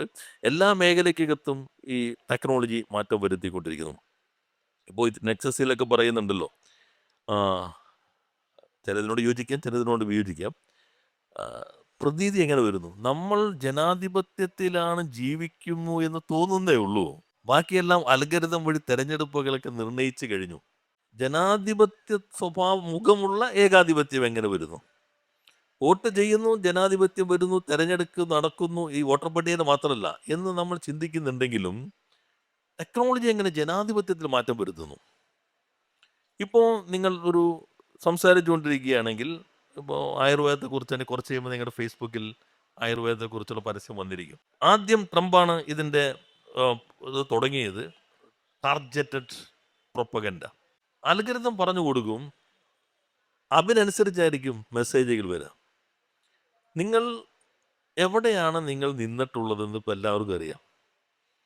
നിങ്ങൾ മാളിൽ കൂടുതൽ സമയം നിൽക്കുന്ന ആളാണോ? മാളിൽ തന്നെ നിങ്ങൾ എവിടെയാണ് നിൽക്കുന്നത്? ബ്രാൻഡഡ് ആണോ ഓഫർ ഉള്ളതാണോ? അപ്പോൾ നിങ്ങളുടെ ക്ലാസ് അവർ മനസ്സിലാക്കും. നിങ്ങൾ എങ്ങനെയാണ് സാധനങ്ങൾ വാങ്ങിക്കുന്നത്? ഓഫറിന് മാത്രം വാങ്ങിക്കുന്ന ആളാണോ അതോ ബ്രാൻഡ് നോക്കിയിട്ട് വാങ്ങിക്കുന്ന ആളാണോ? നിങ്ങൾ ഏത് സിനിമയാണ് ബുക്ക് ചെയ്തിട്ടുള്ളത്? അങ്ങനെ ബുക്ക് ചെയ്ത് നിങ്ങളുടെ പാറ്റേൺ എങ്ങനെയാണ്? നിങ്ങൾ കഴിഞ്ഞ 2-3 മാസം കണ്ട സിനിമകൾ ഏതൊക്കെയാണ്? നിങ്ങൾ ഏത് പുസ്തകം വാങ്ങിയിട്ടുണ്ട് ഡിജിറ്റലിലൂടെ? ആ പുസ്തക സ്വഭാവം, നിങ്ങൾ ഏത് കാറാണ് ഉപയോഗിക്കുന്നത്? അതിൻ്റെ പൊതു സ്വഭാവം എങ്ങനെ? ടയർ മാറുന്നുണ്ടോ? നിങ്ങളുടെ വരുമാനം എങ്ങനെ? ഇത് വച്ചിട്ടാണ് നമ്മൾ പറയില്ല, വർഗ്ഗഘടന നിശ്ചയിക്കുക എന്നൊക്കെ നേരത്തെ പറയില്ലേ ഓരോരുത്തരെ കുറിച്ച്. പുതിയ ഓരോ മനുഷ്യനെയും അൽഗരിതം നിശ്ചയിക്കുകയാണ്. അതിനനുസരിച്ചാണ് അവർക്കുള്ള പ്രൊപ്പഗൻഡ വരുന്നത്. നിങ്ങൾക്ക് ഈ രൂപത്തിലുള്ള ഓരോ ചിന്തകളും അവരിലേക്ക് എത്തിക്കുന്നത് ഓരോ സ്പാർക്ക്, വിഭജനത്തിൻ്റെ, വൈരത്തിൻ്റെ. നിങ്ങൾ ക്ഷേത്രങ്ങൾ കൂടുതൽ പോകും അല്ലെങ്കിൽ ആരാധനാലയങ്ങൾ കൂടുതൽ പോകുന്ന ആളാണോ? നിങ്ങൾ എവിടെയാണ് നിൽക്കുമ്പോൾ? നിങ്ങൾ രാവിലെ എല്ലാ ദിവസവും നിങ്ങളുടെ ലൊക്കേഷൻ ഏതാണ്? അത് പറഞ്ഞു കൊടുക്കുക അവർക്ക്. ഞാൻ കഴിഞ്ഞ ദിവസം ഒരാളെ ഒരു വർഷം മുമ്പ് വളരെ പ്രധാനപ്പെട്ട ഒരാളെ കണ്ടപ്പോൾ അദ്ദേഹം പറഞ്ഞു, മകൾക്ക് ജോലി കിട്ടി. വേറൊന്നുമല്ല, ഒരു ഇത് പ്രധാന കമ്പനിയിലാണ്. ഈ വാക്ക് എത്ര തവണ ഉപയോഗിക്കുന്നുണ്ടെന്ന് മാത്രം നോക്കുക. നമ്മുടെ കമ്മ്യൂണിക്കേഷൻ എല്ലാം എല്ലാവർക്കും അറിയാൻ പറ്റും. കമ്മ്യൂണിക്കേഷൻ്റെ മറ്റ് സ്വകാര്യതയിലേക്കൊന്നും അവർ കിടക്കാൻ ഉദ്ദേശിക്കുന്നില്ല. നിങ്ങൾ ഏത് വാക്ക് കൂടുതൽ ഉപയോഗിക്കുന്നു ഓരോ കമ്മ്യൂണിക്കേഷനിലും, അതിനനുസരിച്ചാണ് പിന്നെ മാർക്കറ്റിംഗ് തന്ത്രങ്ങൾ ഓരോരിലേക്ക് എത്തിക്കുന്നത്. അപ്പോൾ ഈ ഡിജിറ്റൽ കാലഘട്ടം എന്നുള്ളത് ജനാധിപത്യത്തിൽ മാറ്റം വരുത്തുന്നു, മാർക്കറ്റിങ്ങിൽ മാറ്റം വരുത്തുന്നു, ബിഹേവിയറിൽ മാറ്റം വരുത്തുന്നു. പുതിയ എക്കണോമിക്സ് തന്നെ പുതിയ ഭാഗം, ബിഹേവിയറൽ എക്കണോമിക്സ് പുതിയൊരു ഭാഗമാണ്, നരേറ്റീവ് എക്കണോമിക്സ് പുതിയൊരു ഭാഗമാണ്. ഇപ്പം ഇങ്ങനെ വലിയ മാറ്റം എല്ലാ തലങ്ങളിലും ടെക്നോളജി വരുത്തുന്നുണ്ട്. ഇപ്പോൾ ടെക്നോളജി വരുത്തുന്നത് മാർക്സിസത്തിന് കുറെ കൂടി വാതിൽ തുറന്നു വരുന്നുണ്ട്. ഞാൻ നേരത്തെ പറഞ്ഞതുപോലെ മാർക്സ് കണ്ടെത്തിയ ഈ മാർക്സ് കണ്ടെത്തിയ എന്ന് പറയുന്നത് വികസിപ്പിച്ചെടുത്ത ഈ ദർശനം, അത് നേരത്തെ പറഞ്ഞ വിശകലനത്തിൻ്റെ പ്രയോഗാനുഭവങ്ങളെ നിരന്തരം പുതുക്കുന്നത്. മുതലാളിത്തത്തിൻ്റെ ശാസ്ത്രീയമായ അപഗ്രഥനം, അതിൽ നിന്ന് എത്തിച്ചേരുന്നത് ഉൽപാദന ശക്തി തമ്മിലുള്ള വൈരുദ്ധ്യം. ഉൽപാദന ശക്തി മുന്നോട്ട് പോകും, ഉൽപാദന ബന്ധം കാൽച്ചങ്ങലയായി മാറും. ഈ പ്രതിസന്ധി ഘട്ടം, ഇതാണ് മാർക്സ് കണ്ട ഭാഗം. ഈ കാൽച്ചങ്ങലയായി മാറുന്ന പ്രതിസന്ധി ഘട്ടത്തെ നിരന്തരം മുന്നോട്ട് കൊണ്ടുപോകാനായി പുതുക്കലുകളിലൂടെ, മാറ്റങ്ങളിലൂടെ മുതലാളിത്തത്തിന് കഴിയുന്നു എന്നുള്ളതാണ് ഒരു പ്രധാനപ്പെട്ട പ്രശ്നം. അതിനെങ്ങനെ മറികടക്കാൻ കഴിയും? ആ മറികടക്കുന്നതിന് ഏതെല്ലാം രൂപങ്ങൾ നമ്മൾ ആവിഷ്കരിക്കേണ്ടി വരും? സമരരൂപങ്ങളും പഴയ ഇന്നലകളുടെ തനിയാവർത്തനങ്ങൾ കൊണ്ട് ഇന്നിൻ്റെ പ്രശ്നങ്ങളെ നമുക്ക് അപഗ്രപനം ചെയ്യാൻ കഴിയില്ല. ഇന്നലകളുടെ സമരരൂപങ്ങളുടെ കേവലമായിട്ടുള്ള ആവർത്തനം കൊണ്ട് ഇന്നിലെ സമരത്തെ നമുക്ക് മുന്നോട്ട് കൊണ്ടുപോകാനും പറ്റില്ല. കാലത്തെ സൂക്ഷ്മമായി വിശകലനം ചെയ്ത് ആ വിശകലനത്തിൽ നിന്ന് എത്തിച്ചേർന്ന നിഗമനം പുതിയ സമരരൂപങ്ങളെ ആവശ്യപ്പെടുന്നുണ്ട്. ഇപ്പോൾ ഗാസയിൽ നേരത്തെ പറഞ്ഞ പോലെ ഡിജിറ്റൽ CPIM ഉൾപ്പെടെയുള്ള എല്ലാ പാർട്ടികളും ഡിജിറ്റൽ നിശബ്ദത, അരമണിക്കൂർ ഡിജിറ്റൽ നിശബ്ദത പുതിയൊരു സമരമായിരുന്നു. പുതിയ സമരരൂപങ്ങൾ വരുന്നുണ്ട്. ആ സമരരൂപങ്ങൾ ഈ കാലത്തിൻ്റെ ആവശ്യമാണ്. ഉൽപാദന മേഖലയിൽ തന്നെ എന്തെല്ലാം പുതിയ സമരരൂപങ്ങൾ വേണ്ടി വരും? നേരിട്ടുള്ള ഉൽപാദനത്തിൽ നിന്ന് മാറി ഇന്നത്തെ തൊഴിലാളി വർഗം, മാർക്സ് പറഞ്ഞല്ലോ, തൊഴിലാളിയുടെ കുടുംബത്തോടൊപ്പം ജീവിക്കുന്നതിനേക്കാളും കൂടുതൽ സമയം തൊഴിലിടത്താണ് ചെലവഴിക്കുന്നത്. അതാണ് വർഗ്ഗബോധം ശക്തിപ്പെടുന്ന ഒരു ഘടകം. ഇപ്പോൾ ചിതറി വരുമ്പോൾ എങ്ങനെ വർഗ്ഗബോധം ശക്തിപ്പെടുത്താം? പുതിയ സാധ്യതകൾ ഉപയോഗപ്പെടുത്താം. അപ്പോൾ പഴയതിന് വ്യത്യസ്തമായ ടെക്നോളജി ശക്തിപ്പെട്ടു. നേരത്തെ മാർക്സ് പറയുമ്പോൾ ഉള്ളത്, തൊഴിലാളി ഫാക്ടറി ജോലി ചെയ്യുന്നു, ഒന്നിച്ച് നിൽക്കുന്നു, കുടുംബത്തിൽ ചെലവഴിക്കുന്നത് 2-3 മണിക്കൂറായിരിക്കും, അല്ലെങ്കിൽ 4-5 മണിക്കൂറായിരിക്കും. അതിനേക്കാൾ കൂടുതൽ തൊഴിലിടത്തിലാണ് പണിയെടുക്കുന്നത്. തൊഴിലിടത്തിൽ പണിയെടുക്കുമ്പോൾ എല്ലാവരും തമ്മിൽ കമ്മ്യൂണിക്കേഷനുള്ള സാധ്യത കിട്ടുന്നത്. പക്ഷേ ഇന്ന് അങ്ങനെയല്ല എന്ന് പറയുമ്പോൾ കമ്മ്യൂണിക്കേഷൻ സാധ്യത വല്ലാതെ വിപുലപ്പെട്ടു. നിങ്ങളുടെ എല്ലാ ടെക്നോളജിയും നിങ്ങൾ കമ്മ്യൂണിക്കേഷനുള്ള സാധ്യത ശക്തിപ്പെടുന്നു. വർഗ്ഗബോധത്തിൻ്റെ മറ്റൊരു ഭാഗം തുറന്നു തരികയും ചെയ്യുന്നുണ്ട്. അത്തരം സൂക്ഷ്മമായ വിശകലനങ്ങൾ ആവശ്യമാണ്. ഞാൻ ഈ ഘട്ടത്തിൽ ചില ചിതറിയ ചിന്തകൾ മാത്രമാണ് നിങ്ങളുമായി പങ്കുവെച്ചത്. ആഴത്തിൽ പഠിക്കേണ്ടതാണ്, കുറെ കൂടി സമയം ചെലവഴിക്കേണ്ടതാണ്. ഇപ്പോഴത്തെ ഒരു പരിമിതി മൂലം അത്രയും അധികം കാര്യങ്ങളിലേക്ക് ഞാൻ കിടക്കാൻ കഴിഞ്ഞിട്ടില്ല. എന്തായാലും ഇങ്ങനെ ഒരു പരിപാടി ഇത്തരത്തിലുള്ള ചിന്തകളുടെ തുടക്കമാകട്ടെ. ചിന്ത ഇതെല്ലാം പുസ്തക രൂപത്തിലേക്ക് ആക്കി മാറ്റും എന്ന് പ്രതീക്ഷിക്കുന്നു. അതിൻ്റെ തുടർച്ചയിൽ കുറെ കൂടി സമഗ്രമായ പഠനം മാർക്സിസത്തെ അടിസ്ഥാനപ്പെടുത്തി തന്നെ പുതിയ കാലത്തെക്കുറിച്ച് നമുക്ക് നടത്താം എന്ന് മാത്രം സൂചിപ്പിച്ചുകൊണ്ട് ഈ ഇതിൽ അദ്ദേഹം ഇതിന് ആദ്യം നേതൃത്വം പറഞ്ഞ പറയും ചിന്തയെ കാര്യങ്ങളോടൊക്കെ എനിക്ക് പ്രത്യേകം കുറച്ച് അഭിനന്ദിച്ച് യോജിപ്പുള്ള വാക്കുകൾ കാര്യങ്ങളുണ്ട്. അവസാനിപ്പിക്കുന്നു. എല്ലാവർക്കും അഭിവാദ്യങ്ങൾ. ഈ പറഞ്ഞതുപോലെ എങ്ങനെയാണ് നമ്മളുടെ കാര്യങ്ങളൊക്കെ അൽഗോരിതംസ് കൺട്രോൾ ചെയ്യുന്നു എന്നുള്ളതൊക്കെ, അതൊക്കെ അതിൻ്റേതായിട്ടുള്ള രീതിയിൽ അതിനെ അനലൈസ് ചെയ്യുകയും അതിനെതിരെ എന്തൊക്കെ ചെയ്യാൻ കഴിയുക എന്നുള്ളതൊക്കെ പോളിസി മേക്കിങ്ങിലൊക്കെ ചിന്തിക്കേണ്ട കാര്യങ്ങളാണ്. പക്ഷേ ഇവിടെ അതല്ലല്ലോ പ്രശ്നം. ഇവിടെ അദ്ദേഹം അതിനെ ഒരു മുതലാളിത്ത പ്രതിസന്ധി, അല്ലെങ്കിൽ മാർക്സ് പറഞ്ഞ പോലെ മുതലാളിത്തം പ്രതിസന്ധിയിലാകുമെന്ന് പറഞ്ഞു. പക്ഷേ മുതലാളിത്തം പ്രതിസന്ധികളെയൊക്കെ മറികടന്ന് വീണ്ടും വീണ്ടും മുന്നോട്ട് പൊയ്ക്കൊണ്ടിരിക്കുകയാണ്. അപ്പോൾ അദ്ദേഹം ഇത് പ്രത്യയശാസ്ത്രപരമായി കാണുന്നത് കൊണ്ട് ഈ മുതലാളിത്തം ഇങ്ങനെ മുന്നോട്ട് പോകുന്നുണ്ട്, പ്രതിസന്ധികളെ കടന്ന് മുന്നോട്ട് പോകുന്നുണ്ട്. അപ്പോൾ ഒരു മാർക്സിസ്റ്റിൻ്റെ ജോലിയാണ് ഈ പ്രതിസന്ധികളെ എങ്ങനെ മൂപ്പിച്ചെടുത്ത് ഈ മുതലാളിത്തത്തെ തകർക്കുക എന്നുള്ളത്. അപ്പോൾ ഒരു സാധാരണ ഒരു മാർക്സിസ്റ്റുകാരൻ അങ്ങനെ ഒരു ചാരുകസേരയിൽ ഇരുന്ന് ചിന്തിച്ചുകൊണ്ട് വലിയ പ്രശ്നമൊന്നുമില്ല. പക്ഷേ ജനാധിപത്യ വ്യവസ്ഥയിലൂടെ നമ്മളെ ഭരിക്കണം എന്ന് പറഞ്ഞ് നമ്മൾ പറഞ്ഞു വിട്ട ഒരാൾ, വ്യവസായ മന്ത്രിയായിട്ടുള്ള ഒരാൾ, അദ്ദേഹം അങ്ങനെ ചിന്തിക്കുമ്പോൾ അതിന് ഒരുപാട് പ്രശ്നങ്ങളുണ്ട്. അതാണ് ഞാൻ ഈ പറഞ്ഞ ഈ വൈരുദ്ധ്യം നമ്മളുടെ സംസ്ഥാനത്തിന് തന്നെ വലിയൊരു പ്രശ്നമാണെന്നുള്ള കാര്യം. അദ്ദേഹം എങ്ങനെയാണ് ആ മുതലാളിത്ത പ്രതിസന്ധിയെ മൂപ്പിച്ച് അല്ലെങ്കിൽ ആ പ്രശ്നത്തിലൂടെ മുതലാളിത്തത്തെ തകർക്കാം, ഇപ്പോഴുള്ള വ്യവസ്ഥയെ തകർക്കാം എന്നും ആലോചിക്കുന്നത്. അല്ലാതെ എങ്ങനെയാണ് ഈ പ്രശ്നങ്ങളുടെ, നേരത്തെ പറഞ്ഞ പോലെയുള്ള പ്രശ്നങ്ങൾ വരുമ്പോൾ ആ പ്രശ്നങ്ങൾക്കെതിരെ ഒരു പോളിസി ഉണ്ടാക്കി അല്ലെങ്കിൽ അതിനെങ്ങനെ, അല്ലെങ്കിൽ ജനങ്ങളുമായി സംവദിച്ച്, അല്ലെങ്കിൽ ജനങ്ങളുടെ യഥാർത്ഥ പ്രശ്നങ്ങൾ പരിഹരിക്കാം. എല്ലാ വ്യവസ്ഥകൾക്കും അതിൻ്റേതായ പ്രശ്നങ്ങളും കാര്യങ്ങളൊക്കെ ഉണ്ടാവുമല്ലോ. അപ്പോൾ ടെക്നോളജി വന്നതുകൊണ്ട് നമുക്ക് നേരത്തെ പറഞ്ഞ പോലെ ഒരുപാട് ഗുണങ്ങളുണ്ടാകുന്നതിൻ്റെ കൂട്ടത്തിൽ തന്നെ ഇതുപോലെയുള്ള പ്രശ്നങ്ങളും കാര്യങ്ങളൊക്കെ ഉണ്ടാവും. ഒരുപാട് പ്രശ്നങ്ങൾ ഇൻ്റർനെറ്റിൽ, ഇപ്പോൾ ഇൻ്റർനെറ്റ് വന്നപ്പോഴാണെങ്കിലും സോഷ്യൽ മീഡിയ വന്നപ്പോഴാണെങ്കിലും ഇനി ജനറേറ്റീവ് AI വരുമ്പോഴാണെങ്കിലും അതിന് ഗുണങ്ങളും പ്രശ്നങ്ങളും ഉണ്ട്. അപ്പോൾ പ്രശ്നങ്ങളെ പരിഹരിക്കുക എന്നുള്ളതാണ്. അതാണ് യഥാർത്ഥത്തിൽ സാമാന്യ ബോധമുള്ള ആൾക്കാരും ജനങ്ങളുടെ നന്മ ആഗ്രഹിക്കുന്ന രാഷ്ട്രീയക്കാരനൊക്കെ ചെയ്യേണ്ടത്. പക്ഷേ ഇത് ഒരു പ്രത്യയശാസ്ത്രപരമായി കാണുന്നതുകൊണ്ട്, ഇതിനെ ഒരു പ്രത്യയശാസ്ത്രപരമായ കണ്ണിൽ കൂടെ മാത്രമേ നോക്കി കാണുന്നു എന്നുള്ളതുകൊണ്ട് ഇവർ കാണുന്നത് അങ്ങനെയാണ്. ഈ നമ്മളുടെ പ്രശ്നങ്ങളെല്ലാം ഈ ടെക്നോളജി ഉണ്ടാക്കുന്ന ഒരുപാട് പ്രശ്നങ്ങളുണ്ട്. പക്ഷേ ആ പ്രശ്നങ്ങൾ നമുക്ക് പുതിയ സാധ്യതകൾ, ചിതറിയ തൊഴിലാളിയിലൂടെ കമ്മ്യൂണിക്കേഷൻ എളുപ്പമാകുന്നു. അപ്പോൾ പുതിയ സമരമാർഗ്ഗങ്ങൾ ഉണ്ടാക്കണമെന്നുള്ളത് അദ്ദേഹം തന്നെ സമ്മതിക്കുന്നുണ്ട്. പഴയ സമരമാർഗ്ഗങ്ങളൊക്കെ ഔട്ട്ഡേറ്റഡായി, പുതിയ സമരമാർഗ്ഗങ്ങൾ വരണം. ഗാസയിലെ കാര്യമൊക്കെ പറയുന്നുണ്ട്, ലൈറ്റ് കത്തിക്കുന്നതിനെ പറ്റിയിട്ടും അങ്ങനെയുള്ള രീതിയിലുള്ള ഡിജിറ്റൽ സമരമാർഗ്ഗങ്ങൾ. അപ്പോൾ ഡിജിറ്റൽ ആയതുകൊണ്ട് തന്നെ തൊഴിലാളികളിലേക്ക് എത്താൻ എളുപ്പമാണ്, വർഗ്ഗബോധം കുത്തിവെക്കാൻ എളുപ്പമാണ്, അവരെ കൂടുതൽ ഈ മാർക്സിസം ചിന്തയിലേക്ക് കൊണ്ടുവരാൻ എളുപ്പമാണെന്ന് പറയുന്നുണ്ട്. അപ്പം ഈ പറഞ്ഞ കാര്യങ്ങളിലേക്കൊക്കെ പോവുകയാണ്. അതാണ് ഒരു വ്യവസായ മന്ത്രി ഒരിക്കലും ചെയ്യാൻ പാടില്ലാത്ത കാര്യങ്ങളാണ് അദ്ദേഹം ചെയ്യുന്നത്. എങ്ങനെ സമൂഹത്തെ മുന്നോട്ട് കൊണ്ടുപോകുക എന്നതിന് പകരം എങ്ങനെ മുതലാളിത്തത്തെ തകർക്കാം എന്നാണ് ഇവരിപ്പോഴും ആലോചിച്ചുകൊണ്ടിരിക്കുന്നത്.